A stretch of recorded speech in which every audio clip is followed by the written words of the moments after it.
അയിലം ഉണ്ണികൃഷ്ണൻ അനുസ്മരണം സംഘടിപ്പിച്ചു. കല്ലുവാതുക്കൽ സമുദ്ര ചാരിറ്റബിൾ ട്രസ്റ്റിന്റെ കീഴിൽ പ്രവർത്തിക്കുന്ന സമുദ്ര സാംസ്കാരിക കേന്ദ്രത്തിന്റെ ആഭിമുഖ്യത്തിൽ പ്രശസ്ത കഥാപ്രസംഗകനും നാടക സംഘാടകനുമായ അയിലം ഉണ്ണികൃഷ്ണൻ അനുസ്മരണം സംഘടിപ്പിച്ചു. പ്രശസ്ത കഥാപ്രസംഗകൻ നരിക്കൽ രാജീവ് അനുസ്മരണ യോഗം ഉദ്ഘാടനം ചെയ്ത് സംസാരിച്ചു. പലതവണ ഈ സ്നേഹാലയത്തിൽ വന്നിട്ടുണ്ട്, ഇവിടെ പരിപാടികൾ അവതരിപ്പിച്ചിട്ടുണ്ട്.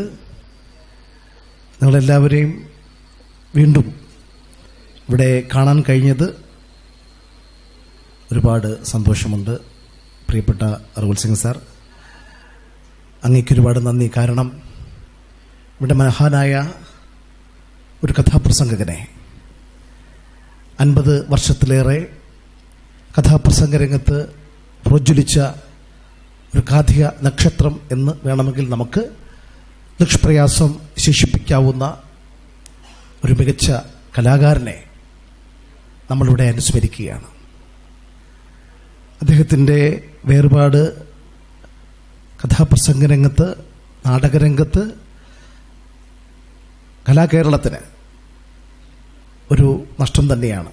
ഇത് നമ്മൾ സാധാരണ അനുശോചന യോഗങ്ങളിൽ, അനുസ്മരണ യോഗങ്ങളിൽ ഉപയോഗിക്കുന്ന ഒരു വാക്കാണ്.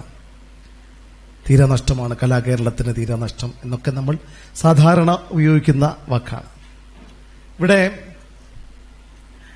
ബഹുമാനപ്പെട്ട ശ്രീകുമാർ സാർ ആദ്യം നിങ്ങളോട് ചോദിച്ചു, അയിലം ഉണ്ണികൃഷ്ണനെ കുറിച്ച് കേട്ടിട്ടുണ്ടോ, അറിഞ്ഞിട്ടുണ്ടോ? 1-2 പേർ അതിനുത്തരം പറഞ്ഞു, കേട്ടിട്ടുണ്ട്. അയിലം ഉണ്ണികൃഷ്ണൻ അദ്ദേഹം കേരളത്തിലങ്ങോളം ഇങ്ങോളം, കേരളത്തിനകത്തും പുറത്തും എന്ന് പറയുമ്പോൾ അദ്ദേഹം അവസാനമായി കഥ പറയുന്നത് കേരളത്തിന് പുറത്താണ്. ഛത്തീസ്ഗഡിലാണ് അദ്ദേഹം അവസാനമായി കഥ പറയാൻ പോകുന്നത്. കാരണം ഒരു അഗാധുരമായ ഒരു അവസ്ഥയിൽ അദ്ദേഹത്തെ ഒരുപക്ഷെ ഇത്ര ഒരു ദൂരെ യാത്ര ചെയ്തു തന്നെ ഒരുപക്ഷെ അദ്ദേഹത്തിന് പെട്ടെന്ന് അസുഖം കൂടാൻ തന്നെ കാരണമായേക്കാം. എങ്കിൽ പോലും ആ ഒരു അവസ്ഥയിൽ പോലും ആ കലാരൂപത്തെ, തൻ്റെ ഒരു രോഗം ഗ്രസിച്ചിരിക്കുന്ന ഒരു അവസ്ഥയിൽ പോലും അതിനെ മറികടന്നുകൊണ്ട്, അതിനെ അവഗണിച്ചുകൊണ്ട് കഥ പറഞ്ഞ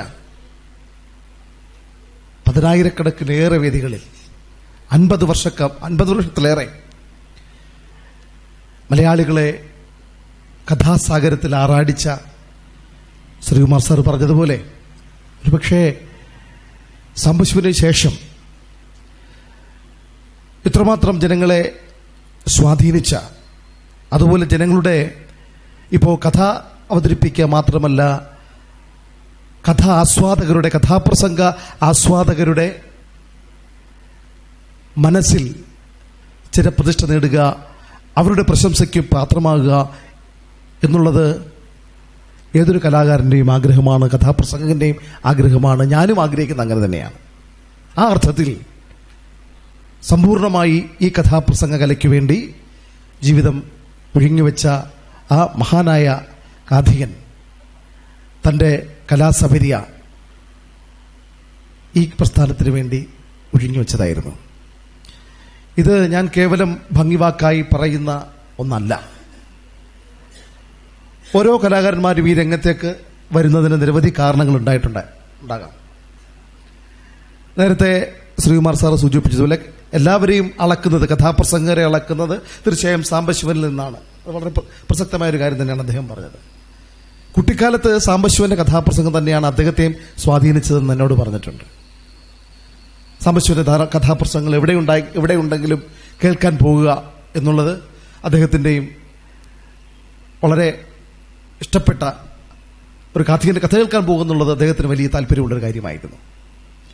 പക്ഷെ അദ്ദേഹം കഥാപ്രസംഗ രംഗത്തേക്ക് കഥ പറയുവാൻ ആഗ്രഹിച്ചു, ഈ രംഗത്തേക്ക് കടന്നു വരാൻ ആഗ്രഹിച്ചു.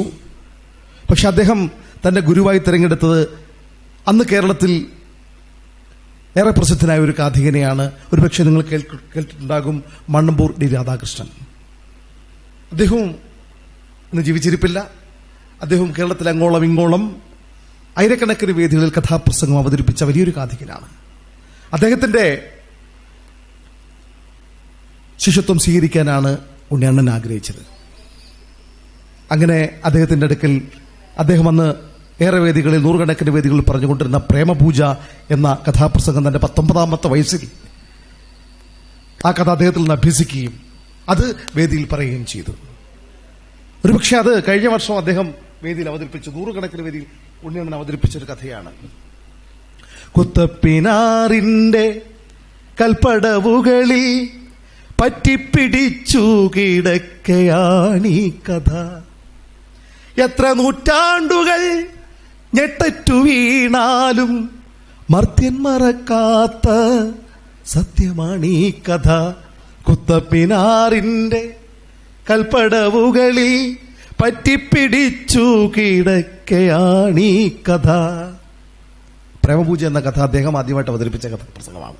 ഒരുപക്ഷെ അദ്ദേഹത്തിന്റെ അവസാന കാലഘട്ടത്തിൽ ഒരുപാട് വേദികളിൽ TV ചാനലുകളടക്കം ഈ കഥ അദ്ദേഹം അവതരിപ്പിച്ചിട്ടുണ്ട്. അയിലം ഉണ്ണികൃഷ്ണൻ എന്ന ആ കാഥിക ശ്രേഷ്ഠൻ ഞാനുമായിട്ട് വളരെ ആത്മബന്ധം പുലർത്തിയിരുന്ന, അദ്ദേഹത്തിന്റെ ഒരുപക്ഷെ അദ്ദേഹത്തെ പരിചയപ്പെടാൻ കഴിഞ്ഞത്, അദ്ദേഹവുമായി അടുത്ത് ഇടപെടാൻ കഴിഞ്ഞത് എന്റെ കലാജീവിതത്തിലെ ഏറ്റവും ഒരു സൗഭാഗ്യം എന്ന് തന്നെ എനിക്ക് വിശേഷിപ്പിക്കാം. ഞാൻ കുട്ടിക്കാലത്ത് സ്കൂളിൽ പഠിക്കുമ്പോൾ അന്ന് അച്ഛൻ ഉത്സവപ്പറമ്പുകളിൽ എവിടെ കഥാപ്രസംഗം ഉണ്ടെങ്കിലും എന്നെ കേൾക്കാൻ കൊണ്ടുപോകും. അത് ഞാൻ കുടുംബസമേതം പോവും. ഉത്സവപ്പറമ്പിൽ അന്ന് അവിടെ ഇരുന്ന് കഥാപ്രസംഗങ്ങൾക്ക് നാടകം കാണും. നേരം പുലർന്നിട്ടാണ് പരിപാടിയൊക്കെ കഴിഞ്ഞിട്ടാണ് അവിടെ നിന്ന് പോകുന്നത്. അങ്ങനെ ഒരു സൗഭാഗ്യം ഇന്നത്തെ തലമുറയ്ക്ക് ഇല്ലാത്ത ഒരു സൗഭാഗ്യം അന്ന് ഉണ്ടായിരുന്നു. അത് പിന്നെ ഒരുപാട് കാഥികരുടെ കഥാപ്രസംഗം കേൾക്കാൻ കഴിഞ്ഞു. അതിടയ്ക്കാണ് ഞാനൊരു വളരെ വിശേഷപ്പെട്ട ഒരു പോസ്റ്റർ കാണുന്നത്. കാഥികൻ അയിലം ഉണ്ണികൃഷ്ണൻ അവതരിപ്പിക്കുന്ന കഥ ശരത്കാല രാത്രി. അത് മൾട്ടി കളറിലുള്ള ഒരു വലിയൊരു പോസ്റ്റർ. അദ്ദേഹം ഇൻസെർട്ട് ചെയ്ത് നിൽക്കുന്ന ഒരു നല്ല സുമുഖനായ സുന്ദരനായ ഒരു മനുഷ്യന്റെ രൂപം അദ്ദേഹം ഇൻസെർട്ട് ചെയ്തിരിക്കുന്ന ഒരു പടം, അതിനടിയിൽ അവതരിപ്പിക്കുന്ന കഥ ശരത്കാല രാത്രി എന്ന്. അന്ന് ഞാൻ അത്ഭുതപ്പെട്ടത് പോയി. അന്ന് ഇത്രമാത്രം പരസ്യം എന്ന് പറയുമ്പോൾ അന്ന് സാധാരണ നോട്ടീസ്, ചെറിയ നോട്ടീസ് പോലുള്ള അതിനകത്ത് പരസ്യങ്ങളൊക്കെ മാത്രമേ ഉണ്ടായിരുന്നുള്ളൂ. ഇതൊരു മൾട്ടി കളറിൽ. ഞാനത് വളരെ സൂക്ഷിച്ചു വെച്ചു, ആ പോസ്റ്റർ അന്ന് വീട്ടിൽ തന്നെ. അപ്പൊ അച്ഛൻ അമ്പല കമ്മിറ്റിയുടെ സെക്രട്ടറി ആയതുകൊണ്ട് ഈ പോസ്റ്ററൊക്കെ കിട്ടും. അങ്ങനെ അതിലുള്ള ഞാൻ സൂക്ഷിച്ചു വെച്ചു. അന്നാണ് ഞാൻ അദ്ദേഹത്തിന്റെ കഥാപ്രസംഗം ആ ഉത്സവത്തിൽ, ഞങ്ങളുടെ നാട്ടിൽ നരിക്കൽ എന്ന് പറയുന്ന ആ ഗ്രാമപ്രദേശത്ത്, പുല്ലൂരിനടുത്താണ് നരിക്കൽ, ആ നരിക്കൽ എന്ന ആ ഗ്രാമപ്രദേശത്താണ് അദ്ദേഹത്തിന്റെ കഥാപ്രസംഗം. ഞങ്ങളുടെ നരിക്കൽ പൂങ്കോട് ദിവ്യക്ഷേത്രത്തിൽ അയിലം ഉണ്ണികൃഷ്ണൻ എന്ന് പറയുന്ന ആ വലിയ മനുഷ്യന്റെ, വലിയ കാഥികന്റെ കഥാപ്രസംഗം ആദ്യമായിട്ട് കേൾക്കുന്നത്. പിന്നീട് കുറച്ച് മുതിർന്നപ്പോ പിന്നീട് അദ്ദേഹത്തെ അടുത്ത് ഇടപഴകാൻ എനിക്ക് സൗഭാഗ്യം കിട്ടിയത്, വീണ്ടും ആ കഥ കേൾക്കുന്നത്, ഞാൻ പ്രീ ഡിഗ്രിക്ക് പഠിക്കുമ്പോൾ കൊല്ലത്ത് കേരള സംഗീത നാടക അക്കാദമിയുടെ ഒരു കഥാപ്രസംഗ പരിശീലന പരിപാടി, ഒരു ശില്പശാല, അതിൽ അദ്ദേഹത്തിന്റെ ക്ലാസ് ഉണ്ടായിരുന്നു, അദ്ദേഹത്തിന്റെ കഥാപ്രസംഗം ഉണ്ടായിരുന്നു. അന്നാണ് അദ്ദേഹമായിട്ട് കൂടുതൽ പരിചയപ്പെടാൻ സാധിക്കുന്നതെന്നാണ്. അദ്ദേഹത്തിന്റെ കഥാപ്രസംഗം വീണ്ടും അവിടെ വെച്ച് ഞാൻ കേട്ടു. പിന്നീട് പല വേദികളിലും കഥാപ്രസംഗം ധാരാളം കേട്ടിട്ടുണ്ട്. അദ്ദേഹം അവതരിപ്പിക്കുന്ന കഥകൾ ഒരു പ്രത്യേക ശൈലിയാണ് അദ്ദേഹത്തിന്റെ കഥാപ്രസംഗ അവതരണം. അത് കേട്ടിട്ടുള്ളവർക്ക് അറിയാം. വളരെ ഇതാണ് കഥാപ്രസംഗം. ഒരുപാട് പ്രത്യേകതകൾ, നല്ല മനോഹരമായി പാടുവാനും മനോഹരമായി അഭിനയിക്കുവാനും അദ്ദേഹം വേദിയിൽ നിൽക്കുന്ന കാണാൻ തന്നെ ഒരു വല്ലാത്ത ഭംഗിയാണ്. അദ്ദേഹത്തിന്റെ കഥ പറച്ചിലൊരു പ്രത്യേക ആകർഷതയുണ്ട്. അതൊക്കെ ഞാൻ മനസ്സിലാക്കി. ഇപ്പൊ ഞാൻ നേരത്തെ സൂചിപ്പിച്ചതുപോലെ അദ്ദേഹം കഥാപ്രസംഗൻ മാത്രമല്ല, അദ്ദേഹം നാടകരംഗത്ത് അദ്ദേഹത്തിന് നൽകിയ സംഭാവനകൾ. അദ്ദേഹത്തിന് നേരത്തെ സ്വാഗത പ്രസംഗം സൂചിപ്പിച്ചു, 2 പ്രമുഖ നാടക ട്രൂപ്പുകൾ അദ്ദേഹം തുടക്കം കുറിച്ചു. തിരുവനന്തപുരം അഹല്യ, തിരുവനന്തപുരം അതുല്യാണ് ആദ്യം ആരംഭിക്കുന്നത്. അതിന് പ്രോഗ്രാമുകൾ ധാരാളം വന്നപ്പോഴാണ് ഒരു ട്രൂപ്പ് കൂടെ ആരംഭിച്ചത്. അങ്ങനെ ആ ഒരു വ്യത്യസ്തങ്ങളായ നിരവധി നാടകങ്ങൾ അദ്ദേഹത്തിന്റെ 2 ട്രൂപ്പുകളിലും അവതരിപ്പിക്കപ്പെട്ടു. സാംബശിവൻ സാറ് വേദികളിൽ അനശ്വരമാക്കിയ അന്നാ കരീനീന എന്ന് പറയുന്ന ആ കഥാപ്രസംഗം, അത് ടോൾസ്റ്റോയുടെയാണ്. അത് അദ്ദേഹം നാടകമായി അവതരിപ്പിച്ചു. കേരളത്തിലെങ്ങോളം നൂറുകണക്കിന് വേദികളിൽ ആ നാടകം കളിച്ചു, അന്നാ കരീനീന എന്ന് പറയുന്ന നാടകം.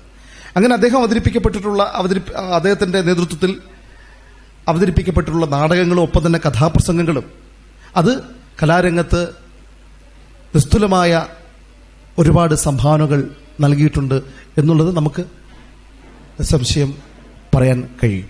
ഒപ്പം തന്നെ സംഘടനാ രംഗത്ത് ഒരുപക്ഷെ മറ്റൊരു കാഥികനും ഇത്രമാത്രം സംഘടനാപരമായ നേതൃത്വ പദവിയിലേക്ക് ഉയർന്നു വന്നിട്ടുള്ളവർ മറ്റാരും ഉണ്ടായിരിക്കില്ല. കേരള സംഗീത നാടക അക്കാദമിയുടെ ജനറൽ കൗൺസിൽ അംഗം, പുരോഗമന കഥാപ്രസംഗ കലാ സംഘടനയുടെ സംസ്ഥാന പ്രസിഡന്റ്, കേരള ഡ്രാമ വെൽഫെയർ അസോസിയേഷന്റെ സംസ്ഥാന സെക്രട്ടറി, തോന്നക്കൽ ആശാൻ സ്മാരക സമിതിയുടെ സെക്രട്ടറി, നന്മ എന്ന് പറയുന്ന കലാകാരന്മാരുടെ ദേശീയ സംഘടനയായ നന്മയുടെ സംസ്ഥാന വൈസ് പ്രസിഡന്റ്, പുരോഗമന കലാസാഹിത്യ സംഘത്തിന്റെ സംസ്ഥാന ജനറൽ കൗൺസിൽ അംഗം, അതുപോലെ തന്നെ അദ്ദേഹം കഴക്കൂട്ടം ബ്ലോക്ക് പഞ്ചായത്ത് അംഗമായിരുന്നു. അതുപോലെ തന്നെ അങ്ങനെ നിരവധിയായിട്ടുള്ള ഇത്രയും ഏറ്റവും പ്രധാനപ്പെട്ട പിന്നെ സംഘടനാ നേതൃത്വത്തിലെ ചുമതലകൾ മാത്രമാണ് ഞാൻ പറഞ്ഞിട്ടുള്ളത്. അല്ലാതെ തന്നെ എത്രയോ സംഘടനകളുടെ. അപ്പൊ അത് എന്തുകൊണ്ടാണ് അദ്ദേഹം ആ രംഗത്തേക്ക് അല്ലെങ്കിൽ ഈ നേതൃപദവിയിലേക്ക് വന്നത് എന്ന് ചോദിച്ചാൽ ഒറ്റ ഉത്തരവേ ഉള്ളൂ. അദ്ദേഹം ഏത് രംഗത്ത് വന്നാലും അത് ആ തന്നെ ഏൽപ്പിക്കുന്ന ചുമതല വളരെ കൃത്യമായിട്ട് നിർവഹിക്കാൻ കഴിയും. അതിനുള്ള ഒരു കമാൻഡിംഗ് പവർ അദ്ദേഹത്തിനുണ്ടായിരുന്നു. ഇപ്പൊ ഞങ്ങളുടെ കഥാപ്രസംഗര് ഇപ്പോൾ സംഘടന നേരത്തെ സൂചിപ്പിച്ചതുപോലെ കഥാപ്രസംഗ എന്ന കല വളരെ വെല്ലുവിളി നേരിട്ടുകൊണ്ടിരിക്കുന്ന ഒരു സന്ദർഭമാണിത്. അതിന്റെ വിശദാംശങ്ങളൊക്കെ ഇപ്പോൾ ഇവിടെ പറയേണ്ട കാര്യമില്ലെങ്കിലും ഈ കഥാപ്രസംഗര് എന്ന് പൊതുവിൽ പറയുമ്പോൾ ഞങ്ങൾ ഈ തമാശയ്ക്ക് ചെല്ലും പറയാറുണ്ട്, ഈ കഥാപ്രസംഗരാരും ഈ വരമ്പിൽ കൂടെ നടക്കില്ല എന്ന്. വരമ്പിൽ കൂടെ നടക്കില്ലെന്ന് പറഞ്ഞാൽ വരമ്പിൽ കൂടെ നടക്കുമ്പോൾ ഒരാൾക്ക് മാത്രമേ മുമ്പ് നടക്കാൻ പറ്റൂ. ഇപ്പൊ വേറൊരു തമാശ ഇറങ്ങിയിട്ടുണ്ട്, ഈ കഥാപ്രസംഗരാരും ഓട്ടോയിൽ കയറത്തില്ലെന്ന്. കാരണം ഈ ഓട്ടോയുടെ മുമ്പിൽ ഇരിക്കാൻ പറ്റത്തില്ലല്ലോ, പുറകിലേ ഇരിക്കാൻ പറ്റും. അങ്ങനെ വ്യത്യസ്തമായ അഭിപ്രായങ്ങളും വ്യത്യസ്തമായ നിലപാടുകളും വിയോജിപ്പുകളും ഒക്കെ ഉള്ള ഒരു കഥാപ്രസംഗ കലാകാരന്മാരുടെ സംഘടനയ്ക്കുള്ളിൽ നിരവധി വിഷയങ്ങളെ കൊണ്ട് അതിന്റെ വിശദാംശങ്ങളിലേക്കൊന്നും ഞാൻ പോകുന്നില്ല. പക്ഷേ ആ സംഘടനയിലൊരു വിഷയമുണ്ടായപ്പോൾ അദ്ദേഹം പ്രസിഡന്റും ഞാൻ ആക്ടിംഗ് സെക്രട്ടറിയുമായിരുന്നു പുരോഗമന കഥാപ്രസംഗ കലാസംഘടനയുടെ. അങ്ങനെ സംഘടനാപരമായ വിവിധ കാര്യങ്ങളുമായി അദ്ദേഹവുമായി ബന്ധപ്പെടാൻ കഴിഞ്ഞപ്പോഴാണ് അദ്ദേഹത്തിന്റെ ഒരു നേതൃപാട് എല്ലാവരെയും ചേർത്ത് നിർത്താൻ വേണ്ടി, ഈ പ്രസ്ഥാനത്തിന്റെ വളർച്ചയ്ക്ക് വേണ്ടി, ഈ പ്രസ്ഥാനത്തിന്റെ സംഘടനാപരമായ ഉയർച്ചയ്ക്ക് വേണ്ടി അദ്ദേഹം നടത്തിയിട്ടുള്ള സംഭാവനകൾ, അദ്ദേഹം മുൻകൈയെടുത്ത് നിരവധി കഥാപ്രസംഗ ശില്പശാലകൾ സംഘടിപ്പിക്കുകയുണ്ടായി. അതുപോലെ തന്നെ വിക്ടേഴ്സ് ചാനൽ, അപ്പൊ എനിക്ക് നേരിട്ട് അനുഭവം ഉള്ളതാണ്, എന്നെയും കൂടെ അതിന്റെ ഭാഗമാക്കി വിക്ടേഴ്സ് ചാനലിൽ സംപൂജ്യത ദ ഗ്രേറ്റ് സ്റ്റോറീസ് എന്നൊരു പേരിൽ ഈ കൊറോണ സമയത്ത് ഒരു പരിപാടി അവതരിപ്പിക്കുകയുണ്ടായി. ഒരുപക്ഷെ കഥാപ്രസംഗത്തിന് വേണ്ടി ആദ്യമായി ഒരു ചാനൽ കൈരളി ടിവിയാണ് കഥാപ്രസംഗത്തിന്റെ ഒരു റിയാലിറ്റി ഷോ ആരംഭിക്കുന്നത്. ഞാൻ അതിൽ പങ്കെടുത്ത ഒരാളാണ്. അങ്ങനെ അത് കഥാപ്രസംഗത്തിന് പുതിയൊരു ഉണർവ് നൽകിയ ഒരു പരിപാടിയായിരുന്നു. അദ്ദേഹത്തിന്റെ വേർപാട് വ്യക്തിപരമായി എനിക്കും അതുപോലെ തന്നെ കഥാപ്രസംഗ രംഗത്തിനും കേരളത്തിന്റെ സാംസ്കാരിക രംഗത്തും നഷ്ടം തന്നെയാണ്. മഹാനായ ആ കലാകാരന് മുന്നിൽ ഉണ്ണണ്ണൻ എന്ന് ഞങ്ങളൊക്കെ സ്നേഹപൂർവ്വം വിളിക്കുന്ന കാഥികൻ അയിലമുണ്ണികൃഷ്ണന്റെ നിത്യമായ സ്മരണകൾക്ക് മുന്നിൽ ഞാൻ 1000 സ്നേഹപുഷ്പങ്ങൾ അർപ്പിച്ചുകൊണ്ട് അദ്ദേഹത്തിന്റെ കുടുംബ അംഗങ്ങളുടെ ദുഃഖത്തിൽ പങ്കുചേർന്നുകൊണ്ട് എൻ്റെ എളിയ വാക്കുകൾ ഇവിടെ അവസാനിപ്പിക്കുകയാണ്. ഒപ്പം തന്നെ ഇതുപോലെ ഒരു അനുസ്മരണ പരിപാടി കേരളത്തിൽ അങ്ങോളം ഇങ്ങോളം നടക്കുന്നുണ്ട്. എങ്കിൽ ഇവിടെ എനിക്കൊന്ന് കൊല്ലത്ത് ആദ്യമായിട്ടാണെന്ന് തോന്നുന്നു, കൊല്ലം ജില്ലയിൽ ആദ്യമായിട്ടാണ് ഇവിടെ നടത്തുന്നതിന് പ്രിയപ്പെട്ട റോൾ സിംഗ് സാറിനും ഇതിന് മുൻകൈ എടുത്ത ശ്രീകുമാർ സാറിനും ഇവിടെ കൂടി നിങ്ങൾക്ക് എല്ലാവർക്കും പ്രിയപ്പെട്ട ഇവിടുത്തെ അച്ഛനമ്മമാർക്കും സഹോദരന്മാർക്കും എല്ലാവർക്കും നന്ദി അറിയിച്ചുകൊണ്ട് എൻ്റെ എളിയ വാക്കുകൾ നിർത്തുന്നു. നന്ദി, നമസ്കാരം. സമുദ്ര സാംസ്കാരിക കേന്ദ്രം ചെയർമാൻ പ്ലാക്കാട് ശ്രീകുമാർ അധ്യക്ഷത വഹിച്ച യോഗത്തിൽ സമുദ്ര charitable trust president Sreekumar S സ്വാഗതം ആശംസിച്ചു. നമ്മൾ കടന്നുപോയിക്കൊണ്ടിരിക്കുന്ന അല്ലെങ്കിൽ ജീവിച്ചു പോയിക്കൊണ്ടിരിക്കുന്ന ഈ കാലഘട്ടം വളരെ ആശങ്കാഭരിതമായ ഒരു കാലഘട്ടമാണ് എന്ന് തിരിച്ചറിയേണ്ടതുണ്ട്. എന്തുകൊണ്ടാണ് എന്ന് ചോദിച്ചാൽ, ഇന്നത്തെ സാമൂഹ്യ ജീവിതത്തിൻ്റെ ചില ലക്ഷണങ്ങൾ വച്ച് നോക്കിയാൽ ഭാവിയിൽ നമ്മുടെ കേരളത്തിൻ്റെ മാത്രം കാര്യമെടുത്താൽ ഒരു സമൂഹമെന്നുള്ള നിലയിൽ അത്ര ശുഭകരമായ ഒരു ജീവിത അവസ്ഥ രാഷ്ട്രീയമായും സാമൂഹ്യമായും ഉണ്ടാകാനിടയില്ലാത്ത ചില ലക്ഷണങ്ങളാണ് ഇന്നത്തെ വർത്തമാനകാല സാഹചര്യം നമ്മളോട്, അതിൻ്റെ ചലനങ്ങൾ നമ്മളോട് പറയുന്നത്. കഥാപ്രസംഗവും നാടകവും മലയാളിയുടെ നവോത്ഥാന അനന്തര ജീവിതത്തെ മുന്നോട്ട് നയിച്ച രണ്ട് രാഷ്ട്രീയ രൂപങ്ങളാണ്. വെറും കലാരൂപങ്ങൾ ആയിരുന്നില്ല. ഇന്ന് നമ്മൾ നാടൻ പാട്ട് കേൾക്കുന്നത് പോലെ, ഗാനമേള കേൾക്കുന്നത് പോലെ, തിരുവാതിരയും കൈകൊട്ടിക്കളിയും മറ്റും കേൾക്കുന്നത് പോലെ അല്ല കഥാപ്രസംഗവും നാടകവും.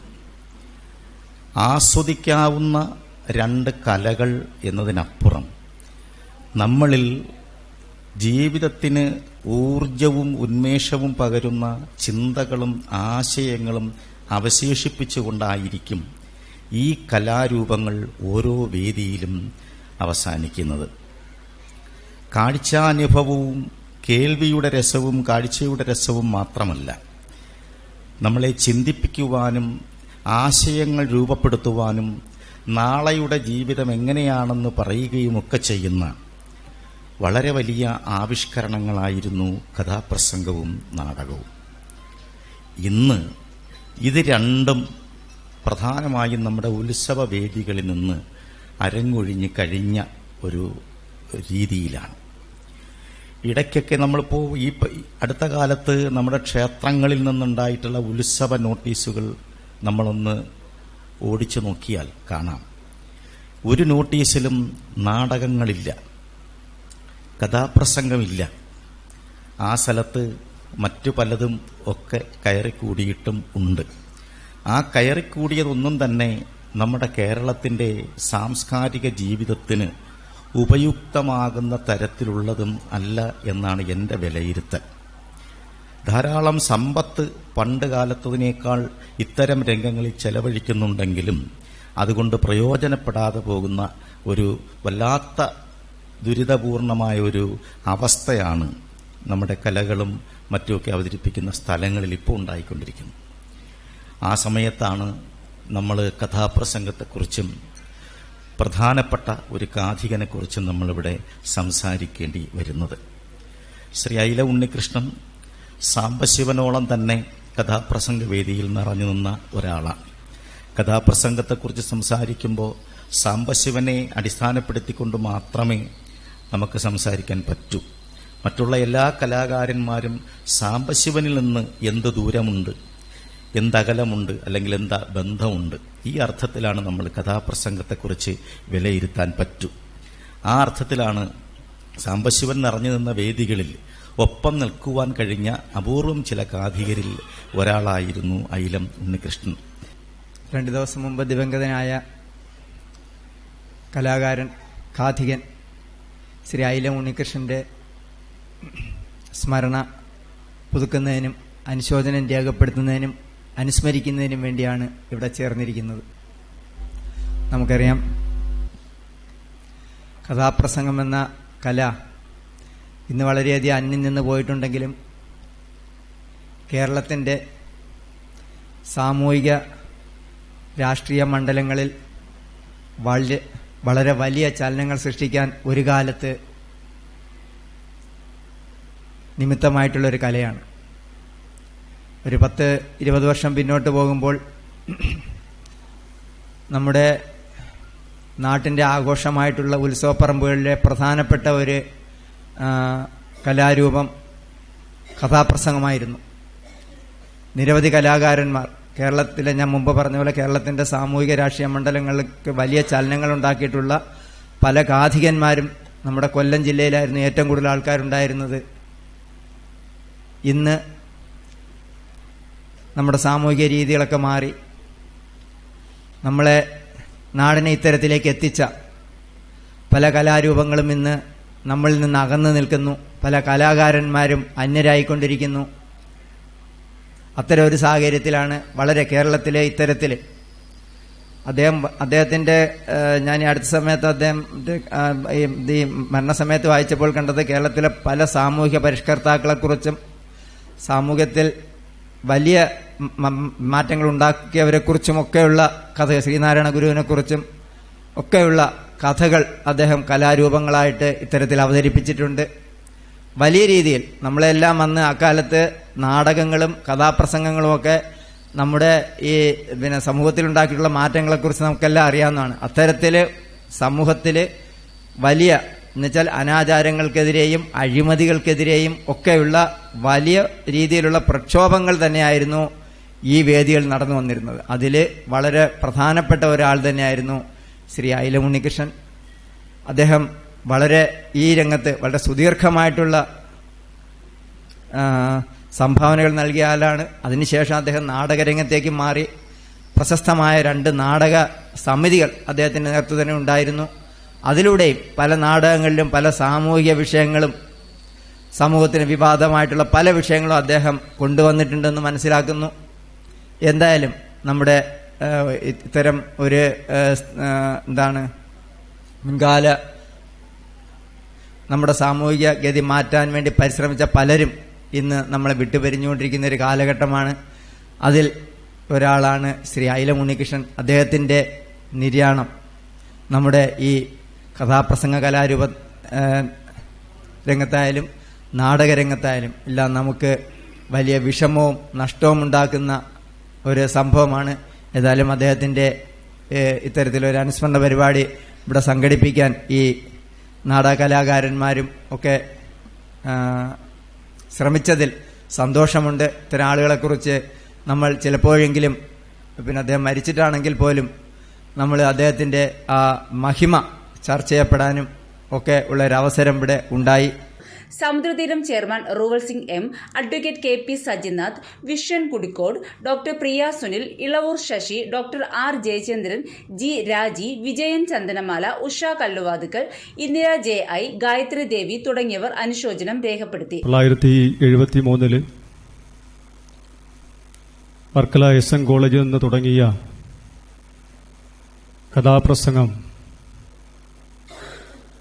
കഥാപ്രസംഗത്തിലൂടെ ഒരു മനുഷ്യനെ തിരിച്ചറിയുന്നത്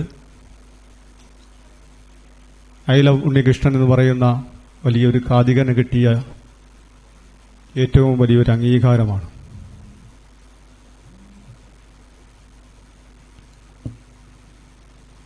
അത് നാടകത്തിലൂടെയും കഥാപ്രസംഗത്തിലൂടെയും അദ്ദേഹം സമ്പാദിച്ച ഒരു സമ്പാദ്യത്തിന്റെ ഒരു ഭാഗം മാത്രമാണ്. ഞാനതിനകത്ത് ഇന്ന് വേദിയിലേക്ക് കയറണ്ട എന്ന് വിചാരിച്ചിരിക്കുകയായിരുന്നു. എങ്കിലും ഞാൻ പറയേണ്ട ഒരു കാര്യം, ഇതിന്റെ യോഗത്തിന്റെ അധ്യക്ഷൻ തന്നെ അക്കാര്യം ഇവിടെ സൂചിപ്പിക്കുകയുണ്ടായി. അതുകൊണ്ട് ഞാൻ അതിലേക്കൊന്നും കടക്കുന്നില്ല. ഇന്നത്തെ അനുശോചന സമ്മേളനമായതുകൊണ്ട് സമ്മേളനത്തിന്റെ കാര്യത്തിൽ നിന്ന് വ്യതിചലിച്ചുകൊണ്ട് ഒരു കാര്യം കൂടി ഞാൻ സൂചിപ്പിക്കാം.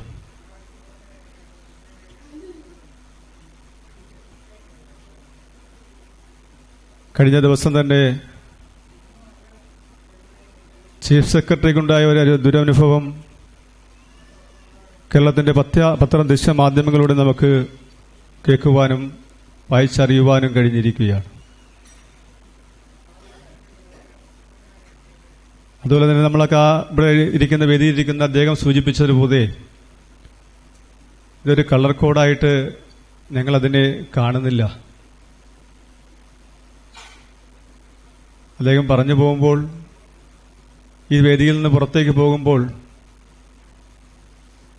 ഒരു ഇലയുടെ മുകളിലേക്ക് ഒരു മൊട്ടിപ്പിന് വീണതുപോലെയാണ് എൻ്റെ മനസ്സിലത് തോന്നിയത്.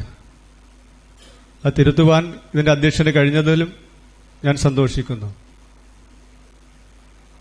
എനിക്കുണ്ടായ ഒരു അനുഭവം ഞാൻ സൂചിപ്പിക്കാം. എനിക്ക് ഈ നാട് വിട്ട് ഒരു സ്ഥലത്ത് ഒരു ചാരിറ്റിയുമായി ബന്ധപ്പെട്ട് ഒരു സമ്മേളനത്തേക്ക് പങ്കെടുക്കുവാൻ വേണ്ടി ഞാൻ പോയപ്പോൾ,